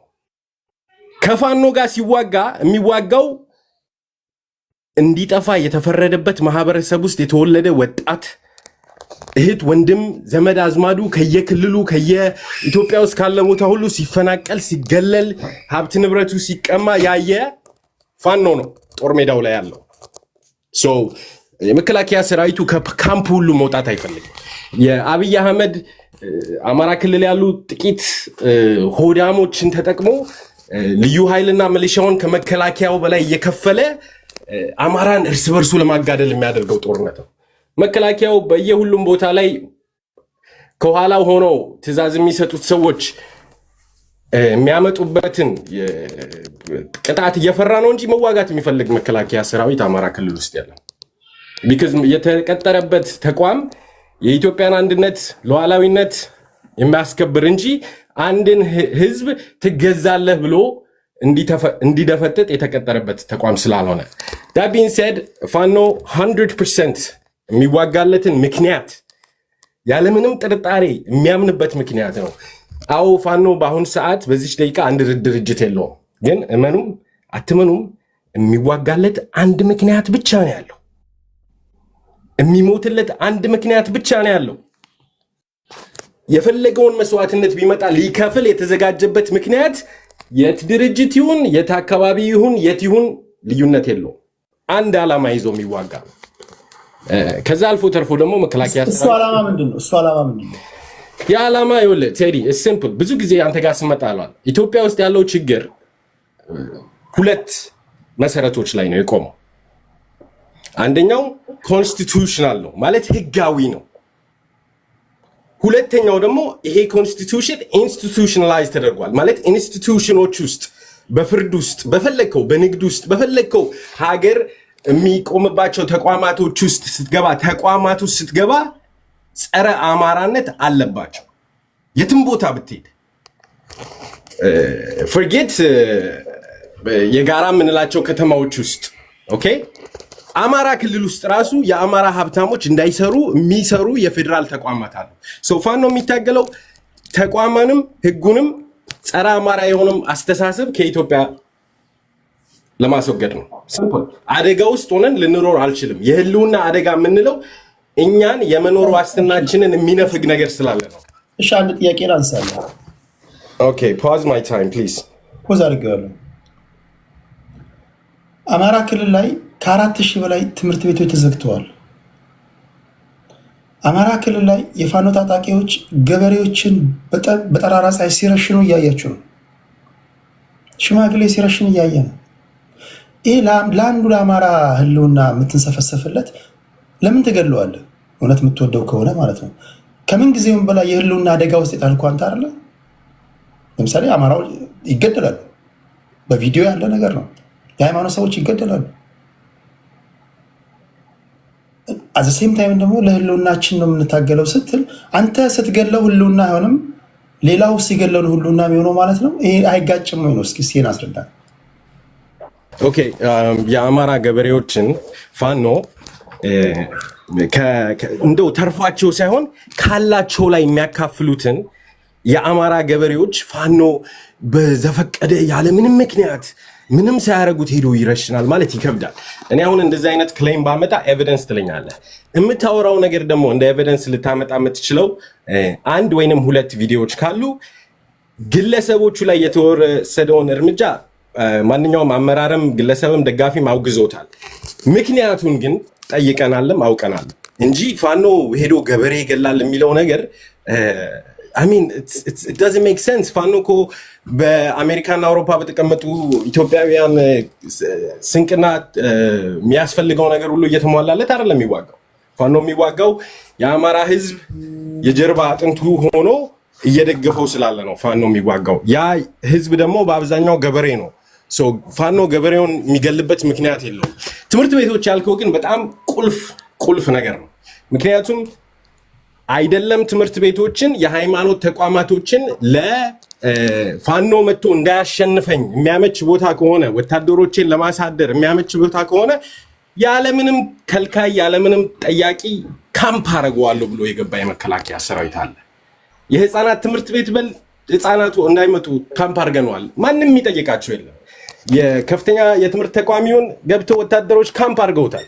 እንደዛ ገብተው ደግሞ ካምፕ ያላረጉትን የትምህርት ተቋም እዛ ትምህርት ቤት የሚማሩትን ተማሪዎች እንደው ድንገት በሆነ አጋጣሚ ካምፕ ያላረጉት ትምህርት ቤት ካለ እዛ ትምህርት ቤት የሚማሩ ተማሪዎች ላይ ጾታዊ ጥቃት ይፈጽማሉ። ከፈለክ ከነማስረጃው ልልክልህ እችላለሁ። ይሄን መከላከያ ሰራዊቶች በአማራ ክልል ገብተው የአማራ ተማሪዎችን የተለያየ ጾታዊ ጥቃት ሲያደርጉባቸው የተመዘገቡ ምን ያሉ አሉ። እንኳን ሰዎች ልጆቻቸውን ትምህርት ቤት ሞልቶ ሊልኩ ወታደራዊ ካምፕ ከመሆን የተረፉት ትምህርት ቤቶች ውስጥ ያሉትን ተማሪዎች የብልጽግና ወታደሮች ትምህርት ቤት አላስወጣ አላስገባ ብለው እየደፈሯቸው ነው። ለማጠቃለያ አንድ አረፍተ ነገር፣ ፋኖዎች ግን በሞራል የበላይነት ስለሚዋጉ በሁሉም ሜዳ ላይ ድል እያደረጉ ነው። በጣም እናከብራቸዋለን፣ እንወዳቸዋለን። መስዋዕትነታቸው ትልቅ ነው ለኛ። ኦኬ ሴቭ አመሰግናለሁ ወንድማችን ቴዲ። በምስጋና ጀምራለሁ ለምትሰጠን ፍጹም ገለልተኛ የሆነና ፍትሃዊ መድረክ አመስግነን እንጀምራለን። ቅድም እንዳልከው ሀገሪቷ ውስጥ ከሚጸባረቀው 5% እንኳን ነፃነት የዚህን ቤት አያክልም ማለት ነው። ይህም በማለት በሁለቱ ቶፒኮች በሁለት ዙር ሀሳቤን አስቀምጣለሁ ማለት ነው። በመጀመሪያ ደረጃ በሰሜን ጎጃም አካባቢ ያልከው ባትል ነው። ሁለተኛ በሰሜን ምንድነው በኤርትራና በትግራይ የተፈጠረ አሊያንስ ተብሎ በኢፌዴሪ ውጭ ጉዳይ ሚኒስትር ጌዲዮን ጢሞቴዎስ የቀረበው የዩናይትድ ኔሽን ሪፖርት እነሱም የሰጡት ምላሽ ፈርስት ሪፕላይ እና የአሁን ወቅታዊ ሁኔታውን እንትን ላለው በመጀመሪያ አሁን ስለ ሰሜኑ ጦርነት ስንሄድ በጎጃም በሚደረገው ጦርነት ወንድም ለወንድም ነው የሚገዳደለው። እንዴት ነው ስትል አሁን 2300 ሰው እንዲሰማኝ የሚፈልገው ለምሳሌ ትላንት አንድ ኦሮሞ ወንድማችን ያጋራው ሪፖስት ያደረኩት ቪዲዮ አለ። አንድ ምስኪን የኦሮሞ ልዩ ኃይል አማራ ክልል ትገባለህ ተብሎ እባካችሁ እጄን በደም አጨማለቃችሁት፣ ኢትዮጵያንን እየገደልኩ ነው፣ ወንድሜን እናቴ ቀበረች የዛሬ 2 ወር፣ ዛሬ ደግሞ እኔም እዛ አማራ ክልል ገብቼ ልሞት ነው፣ እባካችሁ ተውን እያሉ ነው። ይህ ስርዓት ከካሜሩሽ ከካምቦዲያ ስርዓት የከፋ ከፖልፖት የከፋ ከሮማኒዮ ቾቼስኪ የከፋ ምናልባት ይህ ስርዓት የሚወዳደረው ከአዶልፍ ሂትለር ጋር 1.5 ሚሊዮን ትግሬ የገደለ 640 ሺህ አማራ የገደለ 72000 የወለጋ አማራ የገደለ 14000 የወላይታ ህዝብ የገደለ ጨፍጫፊ ስርዓት በአራቱም ማዕዘን ኢትዮጵያ 1.5 ሚሊዮን ትግራዋይ ስለመገደሉ የክልሉ የወቅቱ ፕሬዝዳንት ደብረጽዮን ገብረ ሚካኤል ውሸት ነው ብሏል። ከየት አመጣ አንተ? 1 ሚሊዮንም አድርጉት ችግር የለም። ኢትስ ናት አባውት አሃዝ ነምበር አይደለም። የሰሜኑ ጦርነት 40 ቢሊዮን ዶላር በማስከሰት የሀገሪቷን የአህጉሩን ውድ ጦርነት አመራሩን ለማስመታት ነው። ዝም ብሎ የሚነገር ነው። ማን ቆጠረው ብሏል ደብረጽዮን እና አንተ ነግራችሁ። ኦኬ ማንም ይሁን እሺ ምንም ችግር የለም። እሱ 500 ሺህ ይሁን ህዝብ ነው አይደለ? ከ6 ሚሊዮን ህዝብ 500 ሺህ ህዝብ በጣም ትልቅ ፖርሽን ቁጥሩ የተባለው ሪፖርት ነው የሚማቀው ቁጥሩ ብዙም ማያጣላ ነው። በመቀጠል መከላከያው ላይ የህዝብ ተወካዮች ምክር ቤት የኢፌዴሪ ጠቅላይ ሚኒስትር ቀረበና ይህ መከላከያ ሰራዊት ታማኝነቱ ለቀዩ መዝገብ ነው፣ ለቀዩ መጽሐፍ ነው፣ ለህገ መንግስቱ አይደለም። ቀዩ መጽሐፍ ማለት አብዮታዊ ዲሞክራሲ ነው። ስለዚህ የፓርቲ ጠባቂ ነው፣ የህወሓት ጠባቂ ነው። መኮንኖችን ደግሞ ከታችኛው መኮንን እስከ ጀነራል ድረስ ስም እየዘረዘሩ ተመልከቱ ብለው በጠቅላላ 6% የሀገሪቱ ህዝብ የሆነው የትግራይ ህዝብ ተወካዮች ናቸው። በጠቅላላ ስማቸው ሲጠራ ይሄን ያቀረቡት እንግዲህ ማን ናቸው? ጠቅላይ ሚኒስትር አብይ አህመድ ናቸው። ዛሬ ለ2400 ህዝብ ፊት እስቲ አዳምጡኝና የሰሜን እዝ፣ የምዕራብ እዝ፣ የምስራቅ እዝ፣ የመካከለኛ እዝ የጠቅላይ ኤታማዦር ሹም የባህር ኃይል ዋና ኃላፊ የአየር ኃይል ኃላፊ ስም ዝርዝር ልጥራላችሁ። ጀነራል ሰለሞን ኢተፋ፣ ጀነራል ሹማ አብደታ፣ ፊልድ ማርሻል ብርሃኑ ጁላ፣ ጀነራል ይልማ መርዳሳ፣ ጀነራል ድሪባ መኮንን፣ አድሚራል ጀነራል ናስር አባዲጋ፣ ጀነራል ኃይሉ እንደሻው አቶምሳ፣ ጀነራል ቡልቲ ታደሰ። ይሄ የምጠራላችሁ ከፍተኛ የሰሜን እዝ፣ ምስራቅ እዝ፣ ደቡብ እዝ፣ ማዕከል እዝ ተብሎና የባህር ኃይል የጠቅላይ ኤታማዦር ሹምና የመከላከያው በአሁኑ ደግሞ የመጡትን ስኬል ካያችሁ እነ ልደቱና እነ ጀዋር ሪፖርት ሲወጡ እድገት ከተሰጠው የጀነራል ማዕረግነት ከኮሎኔል ማዕረግነት ወደ ብርጋዴር ጀነራል ማዕረግነት ካደጉት ውስጥ 71% የአንድ ብሔር ተወላጅ ነው። ዛሬ መከላከያው የአንድ ብሔር በጠቅላላ ባህር ኃይሉ ብቻ አንድ ከሌላ ብሔር የወጣ ነው ዋና ኃላፊው፣ ምክትሉ ግን የኦሮሞ ተወላጅ ነው። ምክትል ኤታማዦር ሹም አበባው ታደሰ የአገው ብሔር ተወላጅ ነው። ከዛ ውጭ በጠቅላላ በእዞቹ በጠቅላላ 82% በሚባል ደረጃ የአንድ ብሔር ተወካይ ነው መከላከያው። ትላንት ጠቅላይ ሚኒስትሩ ምንም ሳያፍሩ የስም ዝርዝር ይዘው የአንድ ብሔር ተወላጅ ጀነራሎቹ መዘርዘር ከቻሉ ነገ እንዲህ የሚያደርግ መንግስት አይመጣም ብለው ነው ወይ የሚያስቡት? ታማኞቻቸው እንዲሆኑ ይሄ ስርዓት ኦሮሞን ይወክላል እያልኩ አይደለም። መከላከያው ግን ኢትዮጵያ መምሰል ነው ያለበት። በጠቅላላ ከፍተኛ መኮንኖች ትላንት የአንድ ብሔር ወኪል እንደነበሩ ዛሬም በሌላ ብሔር ነው የተተካው። ስማቸውን በዝርዝር እንደምጠራላችሁ በጠቅላላ አዲስ ከተቋቋመው ባህር ኃይል ጭምር ማለት ነው እና አድሚራል ናስር አባዲ ጋር እስከሚመሩት ድረስ እነ ጀነራል ቡልቲ ታደሰ ምናምን በጠቅላላ የመጡት ከአንድ ብሔር ነው። ለምን? ለስርዓቱ ታማኝነት ያገለግላሉ ተብለው ስለሚታሰቡ። ከታች ያሉት ምስኪኖች ግን ምንም አይጠቀሙ። ዛሬ እነ ዶክተር ጸጋዬ ከኦሮሞም ደግሞ እስከ ጎሳ ድረስ ወርደው የጎሳ ብሔርተኛ ናቸው እያሉ ነው። ይሄ ስርዓት ፋኖን በጽንፈኝነት የሚከስ ከሆነ በአራቱ ማዕዘን እንዴት ከኦነግ ጋርም እየተዋጋ ከህወሓት ጋርም እየተዋጋ ጉራጌ ክልል ጠያቂ ጋርም እየተዋጋ ወላይታ ክልል ጠያቂ ጋርም እየተዋጋ ከሁሉም የህዝብ ወኪል ነን ከሚሉና ከፓርቲዎች ጋር የምትዋጋ ከሆነ አንድ ትምህርት ቤት ውስጥ ከሁሉም ተማሪ ጋር የሚደባደብ ተማሪ እሱ ነው ወንጀለኛው፣ ጥፋተኛው።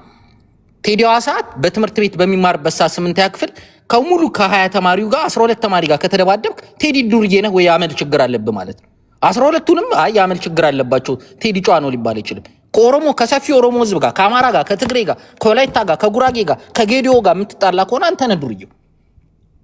የጸብ መፍቻ ክህሎት የለም፣ ሀገር ማስተዳደር አትችልም ማለት ነው። ለሁሉም ምክንያት ልትሰጥ አትችልም፣ ሁሉንም ጽንፈኛ ልትል አትችልም። የኤርትራና የትግሬን ጉዳይ በኋላ መለስበታለሁ። አሁን ተፈጠረ ስለሚባለው አሊያንስ ሚሊታሪ በጀት ምን ያክል አደገ ምናምን የሚለውን በሁለተኛ ዙር ሄድበታል። አሁን ግን አማራ ክልል የሚካሄደው የህልውና ትግል በሰላም ተጠይቆ ጠቅላይ ሚኒስትሩ ያልቅሱ እንኳን ትጥቅ ቀበቶ እናስፈታለን ብለው ያልቅሱና ምንም አያመጡም ብለው የጀመርነው ጦርነት ነው። አማራጭ አተን የሰላም በርኮ ሙሉ ለሙሉ ተጠርቅሞ ፕሮሲጀር አለው። የስነ ስርዓት ህግ እንኳን የማይከበርበት አካሄድ ነው ያለው አይደል? የፓርላማ አባል ህዝብ መርጦ ያስቀመጠውን የፓርላማ አባል ያለመከሰስ መብት ሳያነሳ ነው የሚያስረው። በክርስቲያን ታደለ መወከል ያልቻለ አማራ ፋኖን ይደግፋል፣ ዘመነ ካሴን ይደግፋል፣ እስክንድር ነጋ ምናምን ይደግፋል። በጃልበቴ መወከል በጀዋር መሐመድ መወከል ያልቻለ ኦሮሞ ኦነግን ይደግፋል። በልደቷ እያሉ መወከል ያልቻለ አማራ ግዴታ ትጥቅ ትግል ነው የምንደግፈው ማለት ነው። በፓርላማ ድምጽ የማይሰማ ከሆነ አግሬሲቭሊ የኦህዴድ ብሔርተኛ እኔን ሁለተኛ ዜጋ ሊያደርገኝ አዲስ አበባ ፊንፊኔ ናት የኦሮሞ ባለቤት ናት ሲል እኔ ባለቤት አይደለሁም ተከራይ ነኝ ማለት ነው። ባለቤት ካለው ማለት ነው። ባለቤት ደግሞ ውጣ ሲል ትለቃለህ ከቤቱ ተከራይ ነህ ማለት ነው። ይሄን እየተቃወምን ባለንበት ሰዓት ህዝብ ድምጽ የሚሆነን የአማራን ህዝብ መፈናቀል መገደል ድምጽ የሚሆን የእድገት ጥያቄ ሶሻል ፖለቲካል ኢኮኖሚካል ጥያቄ የሚጠይቁ የፓርላማ አባሎች የሚታሰሩ ከሆነ የፖለቲካ ፓርቲ አመራሮች እሺ እነ ዶክተር ወንደሰን የሚታሰሩ ከሆነ በጠቅላላ የአብን ከኢዜማም ከየትኛውም ፓርቲ ተለቃቅመው የህዝብ ጥያቄ በስትክክል ለወዳደር አንሆንም ብለው የሚያቀርቡት የሚታሰሩ ከሆነ በጠራራ ፀሐይ የሚገደሉ ከሆነ ጋዜጠኞች የሚሰደዱ የሚታፈኑ ከሆነ ግዴታ ማሸነፍ የምንችለው በትጥቅ ትግል ኦንሊ ሪዞሉሽን። በኢትዮጵያ በ3000 ዓመት ታሪክ እንደዚህ እንደ ቅጠል ህዝብ የረገፈበት ታሪክ የለም። የሰገሌው ጦርነት አስከፊ ጦርነት እንደዚህ ህዝብ አላረገፈ። ከአራቱም ማዕዘን መንግስት ጥፋተኛ ነው የምትለው ከአራቱም ማዕዘን ከአንድ ቡድን ብቻ ጋር አይደለም እየተዋጋ ያለው ከአራቱም ማዕዘን ማለት ነው። ስለዚህ የፖለቲካ ፓርቲዎች ጋዜጠኞች ሁሉም ተጠርቅመው በተዘጉና ልክ ኢህአዲግ እስከሚወድቅ ድረስ 99.4% እያሸነፍኩ ነው ብሎ እንደሚነግረን እንደነበረው ሙሉ ለሙሉ የሰላም በር ዘግቶ ትጥቅ አታንሳ ሙተህ ለቅ አይለንም። በፌስታል ስንቀበር ራሱ ዶክመንተሪ እያሳየን መተከል ላይ በፌስታል ስንቀበር ወለጋ ላይ ጉራ ፈርዳ ሆሮ ምንድነው ሆሮ ጉዱሩ ቄለም እየታረድን ዶክመንተሪ እየሰራ እያሳየን ከዛ ትጥቅ አንስተህ ህልውናን አታስከብር ሊለን አይችልም። ተገደን የገባንበት ትግል ነው ይሄ ትግል። አመሰግናለሁ። ሁለተኛ ዙር ቀጥላለሁ። ቴንክ ዩ ሴቫችን እቺስ የልጅ እሳት ነው የሚተፋው። ታፕ እያረጋችሁ ታፕ እያረጋችሁ የብሔሬ ጉዳይ የሚጨንቃችሁ ካላችሁ የማንኪያ ነገድ ነኝ። የማንኪያ ብሔር ነን። ታፕ አድርግ። የመጀመሪያው አጀንዳ እኔ ለአማራ ህዝብ ነው መጀመሪያው አጀንዳ ላይ መልእክት ማስተላለፍ የምፈልገው። የአማራ ህዝብ በተለይ የአማራ ተወላጅ በደንብ ግራ ቀኙን አይቶ ትግሉን የጠለፉትን ጋንግስተሮች ከትግሉ ውስጥ ለማስወጣት መረባረብ ያለበት ጊዜ ይመስለኛል። ምክንያቱም የአማራን ህዝብ ትግል የመራን ነው ወይም አክቲቪስት ነን ያሉ ሚዲያው ላይ ያሉ አጠቃላይ የአማራ ጠላቶች ናቸው። ሁልጊዜ የሚፈልጉት ክልሉ በጦርነት እንዲታመስ፣ ሁልጊዜ የሚፈልጉት ጦርነት ብቻ እንዲታወጅበት፣ በምንም መልኩ ይሁን አማራ ዋጋ እንዲከፍል ብቻ እያደረጉ ያሉ የአማራ ህዝብ ጥያቄ በሌሎች ኢትዮጵያውያን እይታ ሲታይ የተሳዳቢ ሌሎችን የሚያንቋሽሽ የበታች የሚያደርግ ተደርጎ እንዲሳል በጣም አበክረው እየሰሩ ስለሆነ እኔ ይሄንን ማህበራዊ ሚዲያውን ሸሽተው ስድቡን ይሄ መንጓጠጡን ሸሽተው በየቤታቸው ያሉ የአማራ ልጆች አሁን በፊት ለፊት ወጥተው የሚጋፈጡበት ጊዜ ነው ብዬ ነው የማስበውና ዝም ማለታችሁ የባሰ ሌቦች ሀገሪቷንም የሚጠሉ ሰዎች በአማራ ስም መጥተው የተሰገሰጉበት ጊዜ ስለሆነ መንቃት ያስፈልጋልና ሁሉም የአማራ ልጅ ደሙ አማራ የሆነ በሙሉ ወደዚህ ትግል መጥቶ ሌቦቹን ማጋለጥ አለበት። ይሄ ጭምብሉን አድርጎ በየቤቱ አማራ ነኝ እያለ ፊቱን አሳይቶ ማያቅ ግን በየቀኑ ግድያ በየቀኑ ጦርነት የሚያውጀውን ማስቆም አለባችሁ ብዬ ነው መልእክት ለማስተላለፍ የምፈልገው።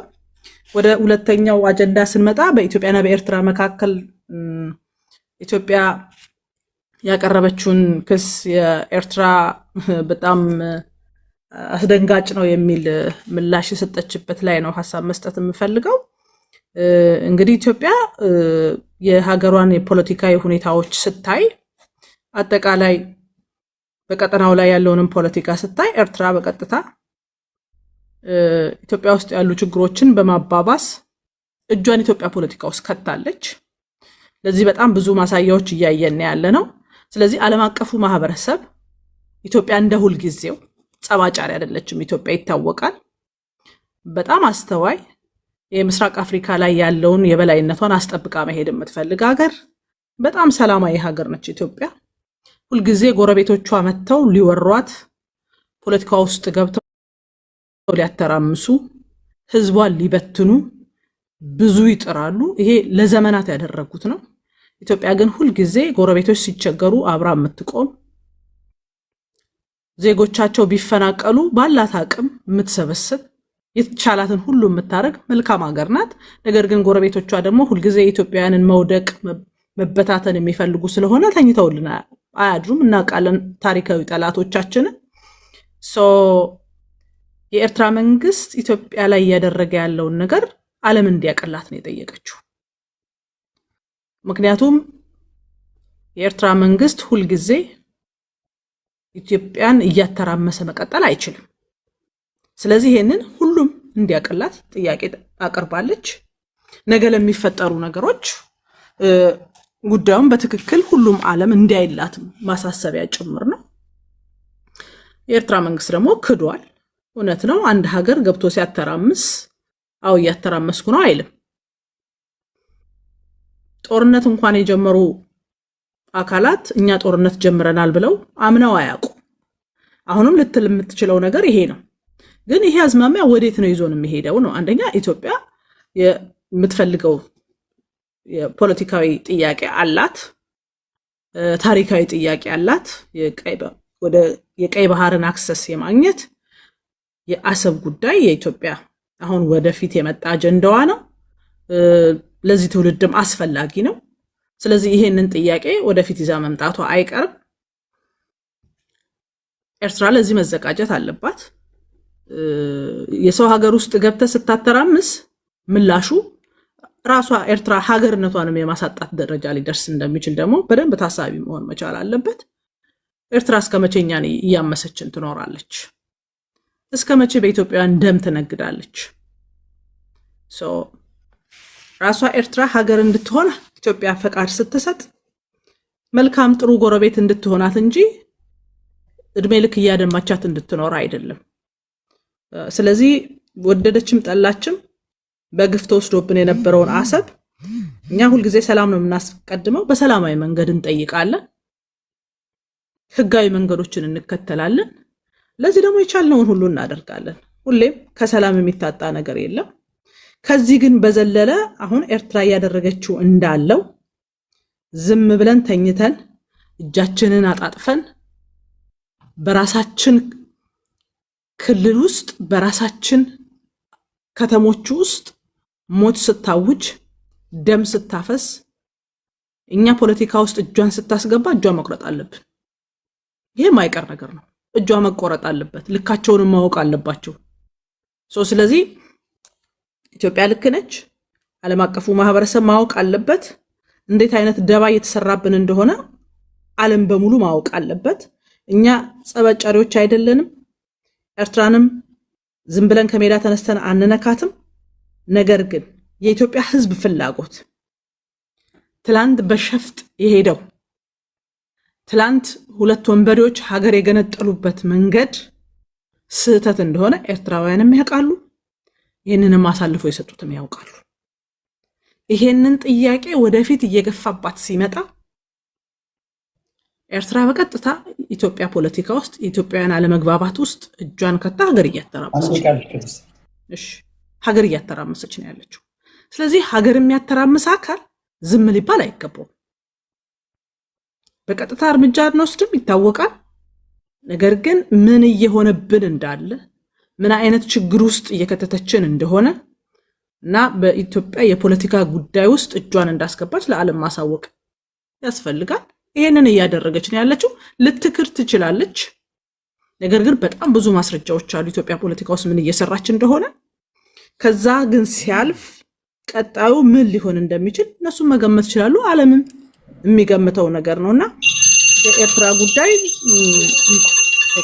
ምንም ወደ ኋላ ወደፊት የምንልበት አይደለም። ሚያደማንን እንግዲህ ዝም ብለን እጃችንን አጣጥፈን አናየውም ለማለት ነው። ቴንክ ዩ ክብራትና ክብራን፣ ሁለት ባሁን ወዲያው ገና ፖስት ከማድረግ 12 ኮሜንቶችን አይቻለሁ። ስማችሁን እጠራለሁ። ቴዲ ሐዋሳ የቴሌግራም ቻናል ላይ ትሄዱና 6500 ያለበት ሌላው ላይ እንዳትሄዱ ሁለት መጠይቆችን አስቀምጫለሁ። እነዚህ ጥያቄዎች አንደኛው ግብጽ ታሪካዊ ጠላታችን ናት ወይስ አይደለችም? እንዴ ምን ጥያቄ ያለው? ጠላት ናት። ለጠላት አይደለችም። ለኢትዮጵያ እድገት መልካም የምታስብ ሀገር ናት። ሌላ ካለ በሀሳብ መስጫው ላይ ታሰፍራላችሁ። ሁለተኛው ጥያቄ በፖለቲካችን ውስጥ አዲስ አበባ የማናት የሚለው ክርክር መቅረት አለበት? ለመቅረት የለበትም። እየተገፋን ነው። ሐመሯ አዲስ አበባ የነዋሪው ናት። ገንዘብ ካለህ ኒውዮርክም ያንተ ናት። ሌላ ካለ ሀሳብ መስጫው ላይ ታሰፍራላችሁ። ቴዲ ሐዋሳ የቴሌግራም ቻናል ላይ ሄዳችሁ ማለት ነው። ከዛ መጨረሻ ላይ ይህን ስዘጋው ስማችሁን እየጠራሁኝ ኮመንታችሁን ማነብ ይሆናል። እስካሁን 4 ሰዎች እዛ 19 ሰዎች ኮመንት አድርገዋል ቴዲ ሐዋሳ የቴሌግራም ቻናል ላይ። እሺ ዋንጋሪ፣ ከዛ ወደ አያና እንሄዳለን።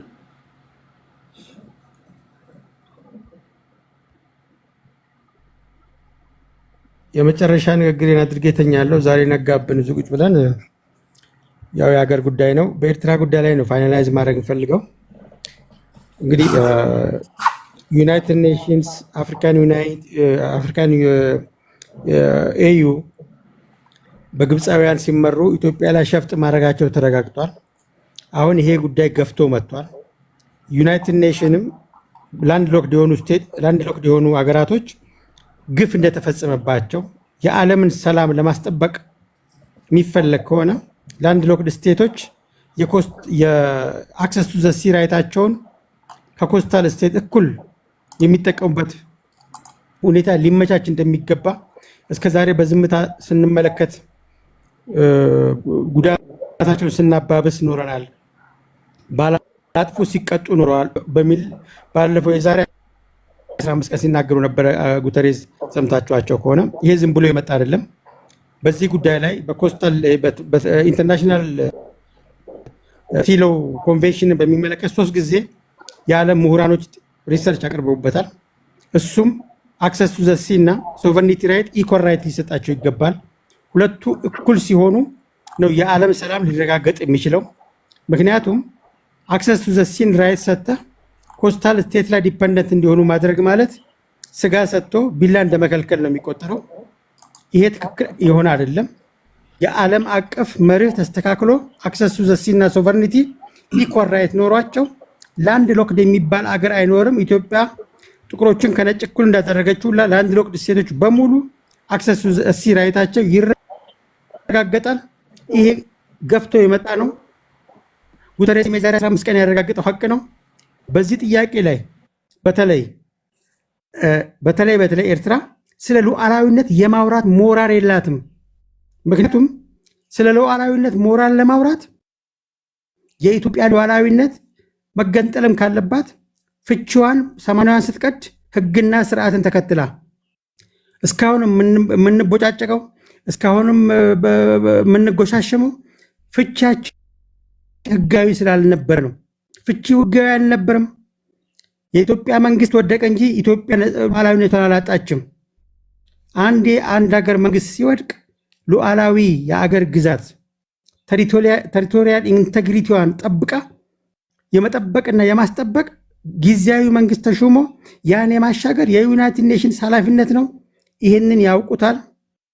የቬና ኮንቬንሽን የሚያረጋግጠው ጉዳይ ነው። በግልጽ የተሰመረበት ጉዳይ ነው። የኢትዮጵያ የደርግ መንግስት ሲወድቅ የኢትዮጵያ ሉዓላዊነት መሬት የተጠበቀ ነው። ይህን የሉዓላዊነት መብቷን የምታጣው ህግና ስርዓትን በጠበቀ እንጂ ያውም አንድ መንግስት ወድቆ 2 ትራንዚሽናል ገቨርንመንት የተቋቋመበት እጅግ በጣም አሳፋሪ ትራንዚሽናል ገቨርንመንት ቴሪቶሪያል ኢንቴግሪቲ የሚለውጥ ስምምነት መፈጸም አይችልም፣ አልትራ ቫይረስ ነው የሚል ቬና ኮንቬንሽን በግልጽ አስቀምጦ ይህንን ተላልፈው ሁለቱ የግብፅ አመራሮች በእርግጥ በዚህ አጋጣሚ በግብጾች ምቀናውን እውነታውን መናገር ፈልጋል። ግብጾች የራሳቸውን ኢንተረስት ናሽናል ኢንተረስት ለማስጠበቅ የዓለም አቀፍ ተቋማትን በመጠቀም ረገድ በጣም ከኛ ይበልጣሉ። ኢትዮጵያኖች ከነሱ በቅናት ልንማረው የሚገባ ነው አሉ እንጂ የኛ ዓለም አቀፍ ተቋማት ውስጥ እየሰሩ ነጋጠባ አብይ የሚሉ የሰሩበትን የዓለም አቀፍ ተቋማት ኢትዮጵያ ሊከሱባት የኢትዮጵያ መንግስት ሊያዋርዱበት የሚገረዱ ዶክተር ነን ተብዬዎች አይተናል። ዘንድሮ ተዋርደናል። በዓለም ነው የተዋረድ ነው። ግብጾች ግን የዓለም አቀፍ ተቋማትን የራሳቸውን የናሽናል ኢንተረስት በማጠበቅ ረገድ ከኛ ይበልጣሉ። ይህንን ወሊቁዱን ኢሩማ ይላል ኦሮሞ ሲተርት። በቃ አንዳንድ ነገሮችን ማድነቅ አለብን። ኢትዮጵያኖች ከዚህ መማር አለብን። ጭራሽ አርፈን ሄደን አይናችንን በጨው አጥበን የግብፅ ወኪል ሆነ መምጣት ጀመረን። እጅግ በጣም ያሳፍራል። ኢትዮጵያዊ የፊታችን የግብፅ ወኪል ሆኖ ሲያወራ እንደማዳመጥ የሚያም ነገር የለው። የቴዲ ቤት ስለሆነ ስርዓት ያለበት ቤት ስለሆነ ይሄ ቤት እንዲያድግልኝ ስለምፈልግ በጨዋነት ቋንቋ ለመታገስ አልፈናል። የኢትዮጵያ ናሽናል ኢንተረስትን በካልቾ ተብሎ ነገ ጠዋት እነሱ መንግስት ቢሆኑ የዶክተር አብይ መንግስት ጥለው መንግስት የሚሆኑበትን ሀገር የራስ ጉዳይ የሚሉ ዘመን ላይ ደርሰናል። ይሄ በጣም ሊታረም የሚገባው ነው። ፖለቲካ ተምታቶብናል። አገር መውደድ ተምታቶብናል። በአገር ነው መከበር፣ በአገር ነው መንግስት መሆን የሚቻለው። አማራጭ መንግስት ለመሆን ይጣራል እንጂ የታሪክን በጥቁር ቀለም መጻፍ አንፌር። ባህል ረስተናል፣ ወጉን ረስተነዋል። ቀይ ባህር የኢትዮጵያ ነው። ራስ አሉላ ይፋረዱናል፣ አፄ ዮሐንስ ይፋረዱናል። ቀይ ባህር ላይ አሰብ ላይ ምጽዋ ላይ ያለ የፈሰሰው የኢትዮጵያውያን ደም ይፋረደናል። አሁን በዓለም አቀፍ አደባባይ በህግና በስራ ጥያቄው ቀርቧል፣ ይስተናገዳል፣ ይመለሳል። እመኑኝ፣ ላንድ ሎርድ ስቴት በኢትዮጵያ ግፊት ነፃ ይወጣሉ። ያኔ ግሎባል ፒስ ሰኪዩር ይሆናል። አንዱ ተመልካች፣ አንዱ የበይ ተመልካች፣ አንዱ ቁጭ ብሎ በይ የሚሆንበት ስርዓት የለም። አክሰስ ቱ ዘ ሲ የሉዓላዊነት መገለጫ ነው። አንድ አገር ሉዓላዊ ነው ሲባል አክሰስ ቱ ዘ ሲን ያጠቃልላል። በመጨረሻ አንድ ሀገር ሉዓላዊ ነው ሲባል በተለይ ኤርትራ ከኢትዮጵያ ነፃ ወጥታ ሉዓላዊ ነኝ ካለች ሉዓላዊ የሆነችው የኢትዮጵያን ሰላም ለመንሳት አይደለም። የኢትዮጵያን ተቃዋሚና የአንድነት ኃይሎች አንድ ላይ አጠራቅማ የኢትዮጵያን ሰላም ለመበጥበጥ 24 ሰዓት መስራቷ ሉዓላዊነት ኃላፊነትን አስከትሎ ይመጣል። ስለዚህ ሉዓላዊነት የተባለችው የኢትዮጵያን ሰላም ለመበጥበጥ ስላልሆነ በቀይ ባህር ላይ ሞታ የቀይ ባህርን ትሩፋት እንኳን ለኢትዮጵያ ልታመጣ ለራሷን መጠቀም ስላልቻለች ህዝቦቿንም ሰብስባ ማኖር ስላልቻለች አሁን ይሄንን የዲሪኮግኒሽን ፕሮሰስ ማፋጠን ግዴታ ነው ይሆናልም። ዲሪኮግናይዝ ስናደርግ ቴብል ላይ ይመጣል። ሁለት አስቀያሚ ሲሆን የተሻለውን ትመርጣለች፣ ትገደዳለችም። ምክንያቱም የኢትዮጵያውያን ሉዓላዊት ኢንቴግሪቲ ሳታከብር የሉዓላዊነት ደርባ በሉዓላዊነት ላይ ሉዓላዊነት ስለወሰደች ማለት ነው። ለዚህም የዓለም አቀፍ ተቋማት ስለተባበሩ የዓለም አቀፍ ተቋማትን ኢንኮንሲስተንሲ ለዓለም አስረድተን ተክተን የኢትዮጵያን የባህር በር መጠቀም መብቷን እናስከብራለን። ትንሿ የቴዲ ቤት ታድጋለች። የመጀመሪያውን የቀይ ባህር ፕሮግራምም ከአሰብ ላይ ትሰራለች። ሰላማችሁ ይብዛ ውድ ኢትዮጵያውያን፣ ተባረኩ። ለነበረን ቆይታ እጅግ በጣም አመሰግናለሁ። ክብረት ይስጥልኝ። ቴንኪው። ማስተካከያ አለ። ይሄ ቤት ኢትዮጵያ ምድር ላይ ከምታዩት ሚዲያ ሁሉ ይበልጣል። ከኢቲቪ፣ ከፋና፣ ከዋልታ፣ ኢቢኤስ የለም ምን የለም። ካለ ነገሩ ታርሜያለሁ አባቴ። ካለ ነገሩ ሀቁን እኮ የምነግራችሁ ካለ ይሄ ሚዲያ በሉኝና ነገሩኝ። የኢትዮጵያ ምድር ኢቲቪ የለም፣ ፋና የለም፣ ዋልታ፣ እኔ ሶስት ሁሉም ጋር ሰርቻለሁ። አለ ካለ ነገረኝ። ወይ የትግል ሜዲያ ነው ያለ ወይ ደግሞ የሆነ ልሳን ነው ያለ። ከሆስቱ ጋር የምትቃረን ከሆነ ማጅራትን ተብለህ ትባረራለህ፣ ትታፈናለህ። እኛ እኮ እየሰማን ቴዲና የቴዲ ሐዋሳ ቤተሰብ እኮ እያደመጥን ነው። ስለዚህ ይሄ መታረም አለበት ለማለት ያለው ለአድማጭ ተመልካቾቻችን ክብር። ወደ አያና እንሄዳለን። አያና እንዴት ነህ? ከባድ ያ የጋራ ችግራችን ነው። እኔ በስፖርቱም በምኑም እንግዲህ ትንሽ ቀደምኩ መሰለኝ። ጠንከር የበጋ አይነት ነው ጉንፋኑ።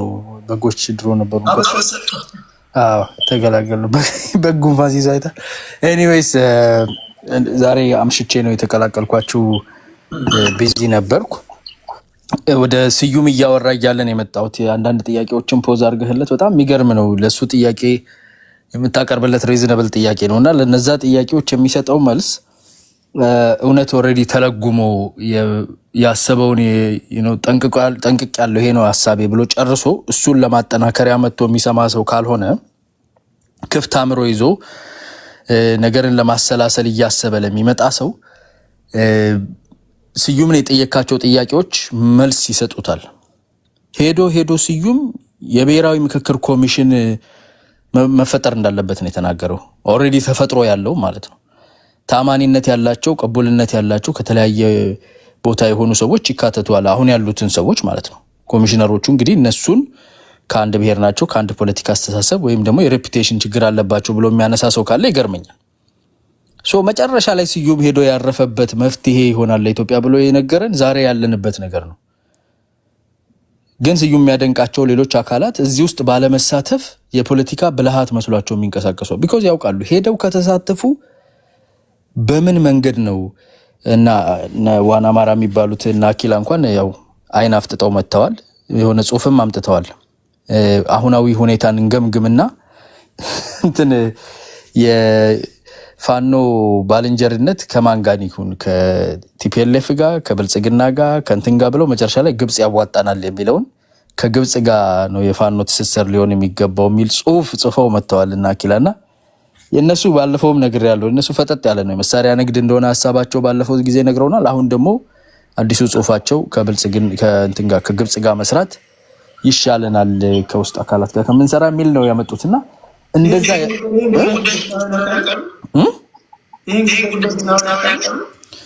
ግብጻውያን ቢሰሙ ይደነግጣሉ። እነሱ ራሳቸው ምን ብቅል ነው እንደ ቁርሳቸውን የበሉት ነው የሚሉት። ምን እንደዚህ ቢያሳብዳቸው ነው እንክርዳድና ብቅል ቀላቅለው ሰው በጤናው ተነስቶ ከግብጽ ጋር በሰራ ይሻለኛል ከታሪካዊ ጠላት የሚለውን በነገራችን ላይ እዛ ላይ ሄጄ ካልሞላሁት እዚሁ ማይኩ እያለኝ ልንገርህ። ታሪካዊ ጠላት የሚባለው ነገር የራሱ ትርጉም እንድምታ አለው። ካለ ግን የሚባል ነገር ካለ የግብጽና ኢትዮጵያን ያህል የለም። የሺህ ዓመታት ታሪክ ያለው ታሪካዊ ጠላትነት ነው። ብዙ ሚዲያዎችም ላይ ተናግረዋለሁ። ከአባይ ጋር ተያይዞ ራሱ ከዘርዓ ያዕቆብ ጊዜ ጀምሮ ከጥንትም ጀምሮ ግብጽና ኢትዮጵያ አንታጎኒስቲክ የሆነ ታሪካዊ የሆነ ጠላትነት ችግር አላቸው፣ ተቃርኖ አላቸው ማለት ነው። እንደዛ ባይሆን ይመረጣል አብሮ መስራት ፓን አፍሪካኒዝምን ለሚፈልግ ግን እነሱ የመረጡት አቅጣጫ የጠላትነቱን ነው። እስካሁንም ያለው ያ ነው።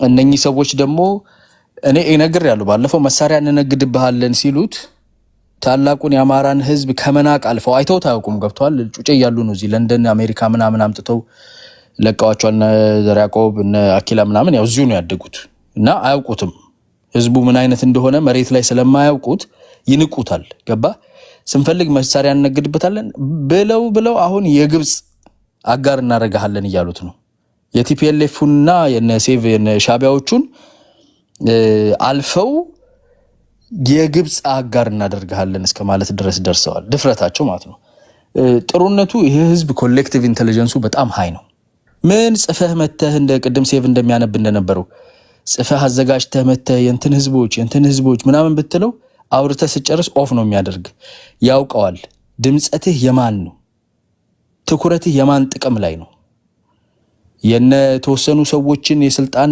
ነገር ሸውዶህ ነው ወይስ ከኋላ ትኩረት ነው የሚያደርገው ትኩረት መጀመሪያ አማራ ህዝብ ላይ ትኩረት አድርገ አማራ ህዝብ የሌሎች ብሔር ብሔረሰቦች ጠላት አድርገህ ትስላለህ ከዛ ዞረህ የትግራይን ህዝብ የብሔር ብሔረሰቦች ጠላት አድርገህ ትስላለህ ከዛ ዞረህ የኦሮሞን ህዝብ አድርገህ ትስላለህ ይሄንን የሚሰራ ማን ነው ህግደፍ ነው ከግብጽ ጋር ተባብሮ አስገንጥሎ ሀገር የሰጠው አባቱ የሆነው ግብጽ ነው ህግደፍ ወይም ሻቢያ የሚባለው ነው ይሄ የሚሰራው በአማራ ጭምብል መተህ የፈለከውን ዝርዝር ጽፈህ ብታነብለት የአማራ ህዝብ ሳይማር የተማረ ንቁ ህዝብ ነው ገበሬው ነው ምልህ አንተ አፈር መግፋቱን ነው ያየው አፈር እየገፋ ብዙ ዊዝደም እንትን ያለ ነው አንተ ከጉግል ላይ ለቅመ ከምትጽፈው ተአምር የበለጠ ያስተውላል ትላንትና አማራን ጠላት ነው ብሎ በቀደም ደግሞ ትግራይን ህዝብ ጠላት ነው ብሎ አሁን ኦሮሞ ጠላት ነው የሚል ተመሳሳይ አካል ሲመጣ ይሄንን የማይለይ ይመስልሃል ወይ አንተ ከጋምቤላ ይሄ መሬት ተወሰደ ከኮንሶ ይሄ ተወሰደ ከምተወሰደ ብለ ዝርዝር የምግብ ቤት ሜኑ አምጥተህ የሚሰማህ የለም ይሄ ህዝብ ነቅቷል አሁን መሬት ላይ ወርደ ብታይ ደግሞ ቴዲ ይገርማል እዚሁ ፌስቡክ ላይ እዚሁ ዩቲዩብ ላይ ተቦክቶ እዚሁ ተጋግሮ ያልቃታል እንጂ መሬት ላይ በመሳሪያ አስጨንቀው መጣብህ ሌላ ወራሪ ኃይል በሃይማኖት መጣብህ ብለው ነው ብዙውን ባይዘው መሳሪያ የሚያስነሱት ሃይማኖትን ሊያፈርስ የመጣ ኃይል ሌላ ሙስሊሞችን እየጠቀሰ የሚሰራ ኃይል ነው እነኚህ የሚደግፉት እዚህ ጋር የጠራ የፖለቲካዊ ቅድም ይልክ ለወደፊቱ ምናምን የሳሙና ማስታወቂያ አስመስሎ የሚሰራው ማለት ነው ፋኖን ይምረጡ ፋኖ ያዋጥ ምናምን የሚለው ማለት ነው ተማሪዎችን የሚገለውን ኃይል ማለት ነው መምህራን የራሱን ህዝብ በእንብርክክ የሚያስኬደውን ኃይል እንደዚህ ኮሜርሻል የሚሰሩት ሚዲያ ላይ ነው መሬት ላይ ነፍስ ውጪ ነፍስ ግቢ ግማሹን ጠፍሮ ይዞ ነው ግማሹን ደግሞ የሃይማኖትና የተለያየ ፍሌቨር ሰጥቶት ጠላት መጥቶብሃል ወራሪ ሌላ ህዝብ ጋላ ሰላም መጣብህ ብሎ የማይሆን ኢንፎርሜሽን ሞልቶት ነው እንጂ ማህበረሰቡ ነቅቶባቸዋል ሶ ይሄንን አይነት ባይዘው አኪላ የጉግል ላይ ዛሬ ነው ያየው መሰለኝ ኢንተርናሽናል ሎ የታችኛው ተፋሰስ ሀገራት የላይኛው ተፋሰስ ያለው ሎወር ሪፔሪያን ካንትሪስ እና አፐር ሪፔሪያን ካንትሪስ ሌሎችም ህጎች አሉ እሱ የጠቀሰው ላይ ውሃ መቀነስ የሚላል ኢትዮጵያ ውሃ አልቀነሰችም አይ እንግዲህ ያው የግብጽ ጠበቆች ሆነው ስለመጡ እነኚህ ወገኖቻችን እንደ ግብጽ ጠበቃ ልናስረዳቸው የምንፈልገው የቀነሰው ውሃ የለም ውሃ ያገኙ ነው ያሉት ጎርፍ ነው የቀረላቸው ደለል ነው የቀረላቸው ስለዚህ ህጉም የተጣሰበት ነገር የለም እንደ ግብጽ ተቆርቋሪነታቸው በአንዳነት በነገራችን ሱስ ይሆናል ጣሊያን ከሄደ ጀምሮ እንዲሁ ተወስውሰው እስኪያሳክካቸው ድረስ ያምራቸው ነበር አሁን መጥቶላቸዋል የግብጽ ባንዳነትና ግብጾች ምን እንደሚያስቀቅሉ ሩዝ ነው የሚያስቀቅሏቸው ጣሊያን እንቁላል ነበር ሲያስቀቅላቸው የነበረውና እንግዲህ እንደ ባንዳነታችሁን እንገራችሁ ምንም የቀረው ኃይልም አታልቅሱ ግብጾችም የናንተን ያህል አልከፋቸውም ነው የአማራ ህዝብ ሳይኮሎጂ ውስጥ የለም እንዲህ አይነት ኢትዮጵያን በግብጽ ቀይራለሁ ብትለው ማተቤን በጥሳለሁ ያልከው ያህል ነው የሚፋለም እዚሁ ዩቲዩብ ላይ ፈትፍተህ ብር ተለቅምበት ይሆናል እዚሁ ቲክታክ እና ፌስቡክ ላይ መሬት ላይ ያለው ነገር አይመሳሰልም ቅድም መከላከያ ማርክ ያለው ብሏል ምናምን ባይዘው መከላከያ ለምንድን ነው ሲማርክ የማያሳየው ብዙዎች ይጠይቃሉ ዩኒፎርም ከትግራይ ቲፒኤልኤፎች ሰርተው ልከውላቸው ሰው አልብሰውም ራሳቸውን ማርከው ከዛ እየረሸኑ ምናምን ያሳያሉ ሌሎቹ መከላከያ ለምንድን ነው የማያሳየው የሚለውን ጥያቄ ለመመለስ መከላከያ ጎፈንድሚና የቲክታክ ብር ማሰባሰቢያ ስለማያዘጋጅ ምርኮኛ በማሳየት የሚያገኘው ትርፍ የለውም ምርኮኛ ማሳየት ደግሞ የራሱ ዓለምአቀፋዊ ተጠያቂነትም ስላለው ነው ለማለት ነው ለማንኛውም ህዝቡ ሞር ኢንተለጀንት ነው እናንተ ከምታስቡት በላይ አትልፉ እላችኋለሁ። ቴንክ ዩ ሁላችሁንም ይቅርታ በመጠየቅ የያዘኝ ጉንፋን ካቅም በላይ ስለሆነ የዛሬው ፕሮግራም በዚህ ይጻጽም። ነገ ከነገ ወዲያ በተመሳሳይ ሰዓት እና ቦታ እንገናኛለን። እግዚአብሔር ያክብርልኝ። አፈጉባኤው አልቻለም።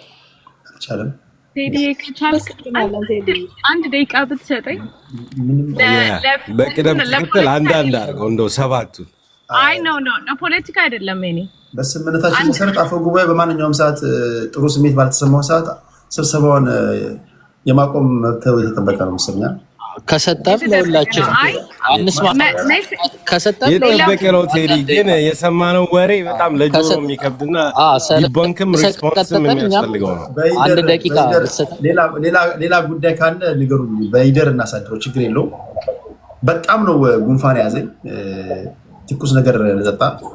ግን ሌላ የምትሉት ነገር ካለ ግን ሌላ ምን ነው? ፖለቲካ አይደለም ሌላ ነገር ነው አይደለም፣ ፖለቲካ አይደለም። ቴዲ ሰሞኑን እዚህ ቲክቶክ ላይ ሀፕን እያደረገ ነገር ስላለ ነውና I'm gonna take legal action አሜሪካን ውስጥ ያሉ ሰዎችም ኢንቮልቭ ስላደረጉበት ያ ነገር ሀፕን ከማረጋቸው በፊት ስሙን ከነ ኦልሬዲ ማንነቱን አውቄያለሁ፣ የሚሰራበትን ቦታ አውቄያለሁ። ኤኒቲንግ ፐርሰናሊ ስሜንና አድራሻዬን በጠቅላላ ያወጣው አሜሪካን ሀገር ውስጥ የሚኖር ሰው ነው እና እዛ ሩም ውስጥ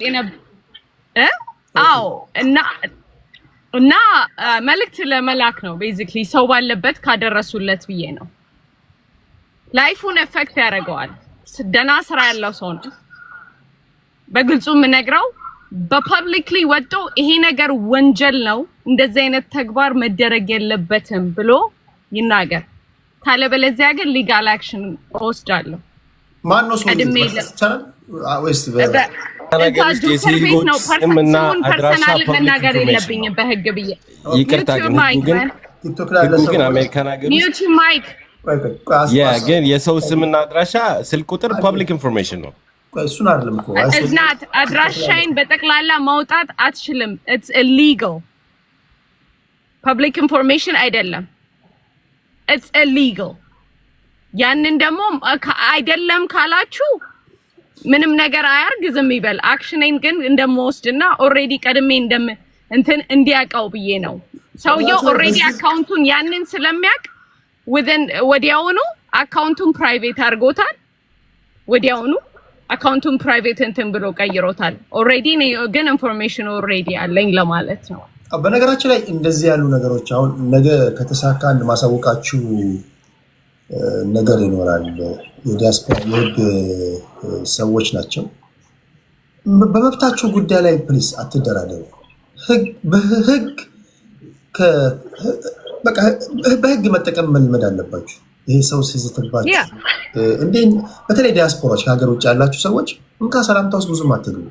አንዳንድ ሰው ህግን ስለማያውቅ ምን ድረስ መጓዝ እንዳለበት አያውቅም እና ማስተማሪያ ማድረግ ያለባችሁ ሰው በህግ ማስተማሪያ አድርጉ። ይሄ የተዛተ ግድያ እንደዚህ አይነት ነገሮች በቃ ኖርማላይዝድ እየተደረጉ ነው እና ስርዓት ለሁላችሁ ነው የሚሰራው እና ነገር ከጉዲያ እሺ ምን አልሽ?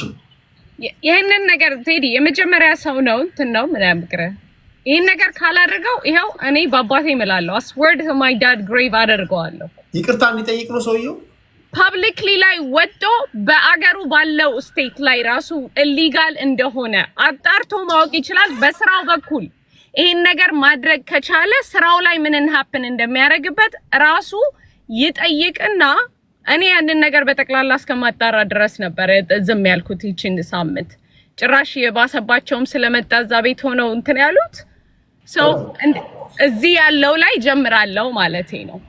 ኦኬ ቴንክ ዩ በጣም ቴዲ። እንደዚህ አይነት ነገሮች ላይ ግን 1 minute ስጠኝ። I know you want to leave 1 minute ስሜን ጠርቶ ላወራት ነገር ብቻ በቃ ካልኳችሁ ነገር እናወራለን። የት ይሄዳል? ኦኬ ይመች። እግዚአብሔር ይማረ። እናመሰግናለን ጋዜጠኛ ቴዲ፣ በጣም እናመሰግናለን። ነገ ድል እንደምትሰጠን ተስፋ እናደርጋለን።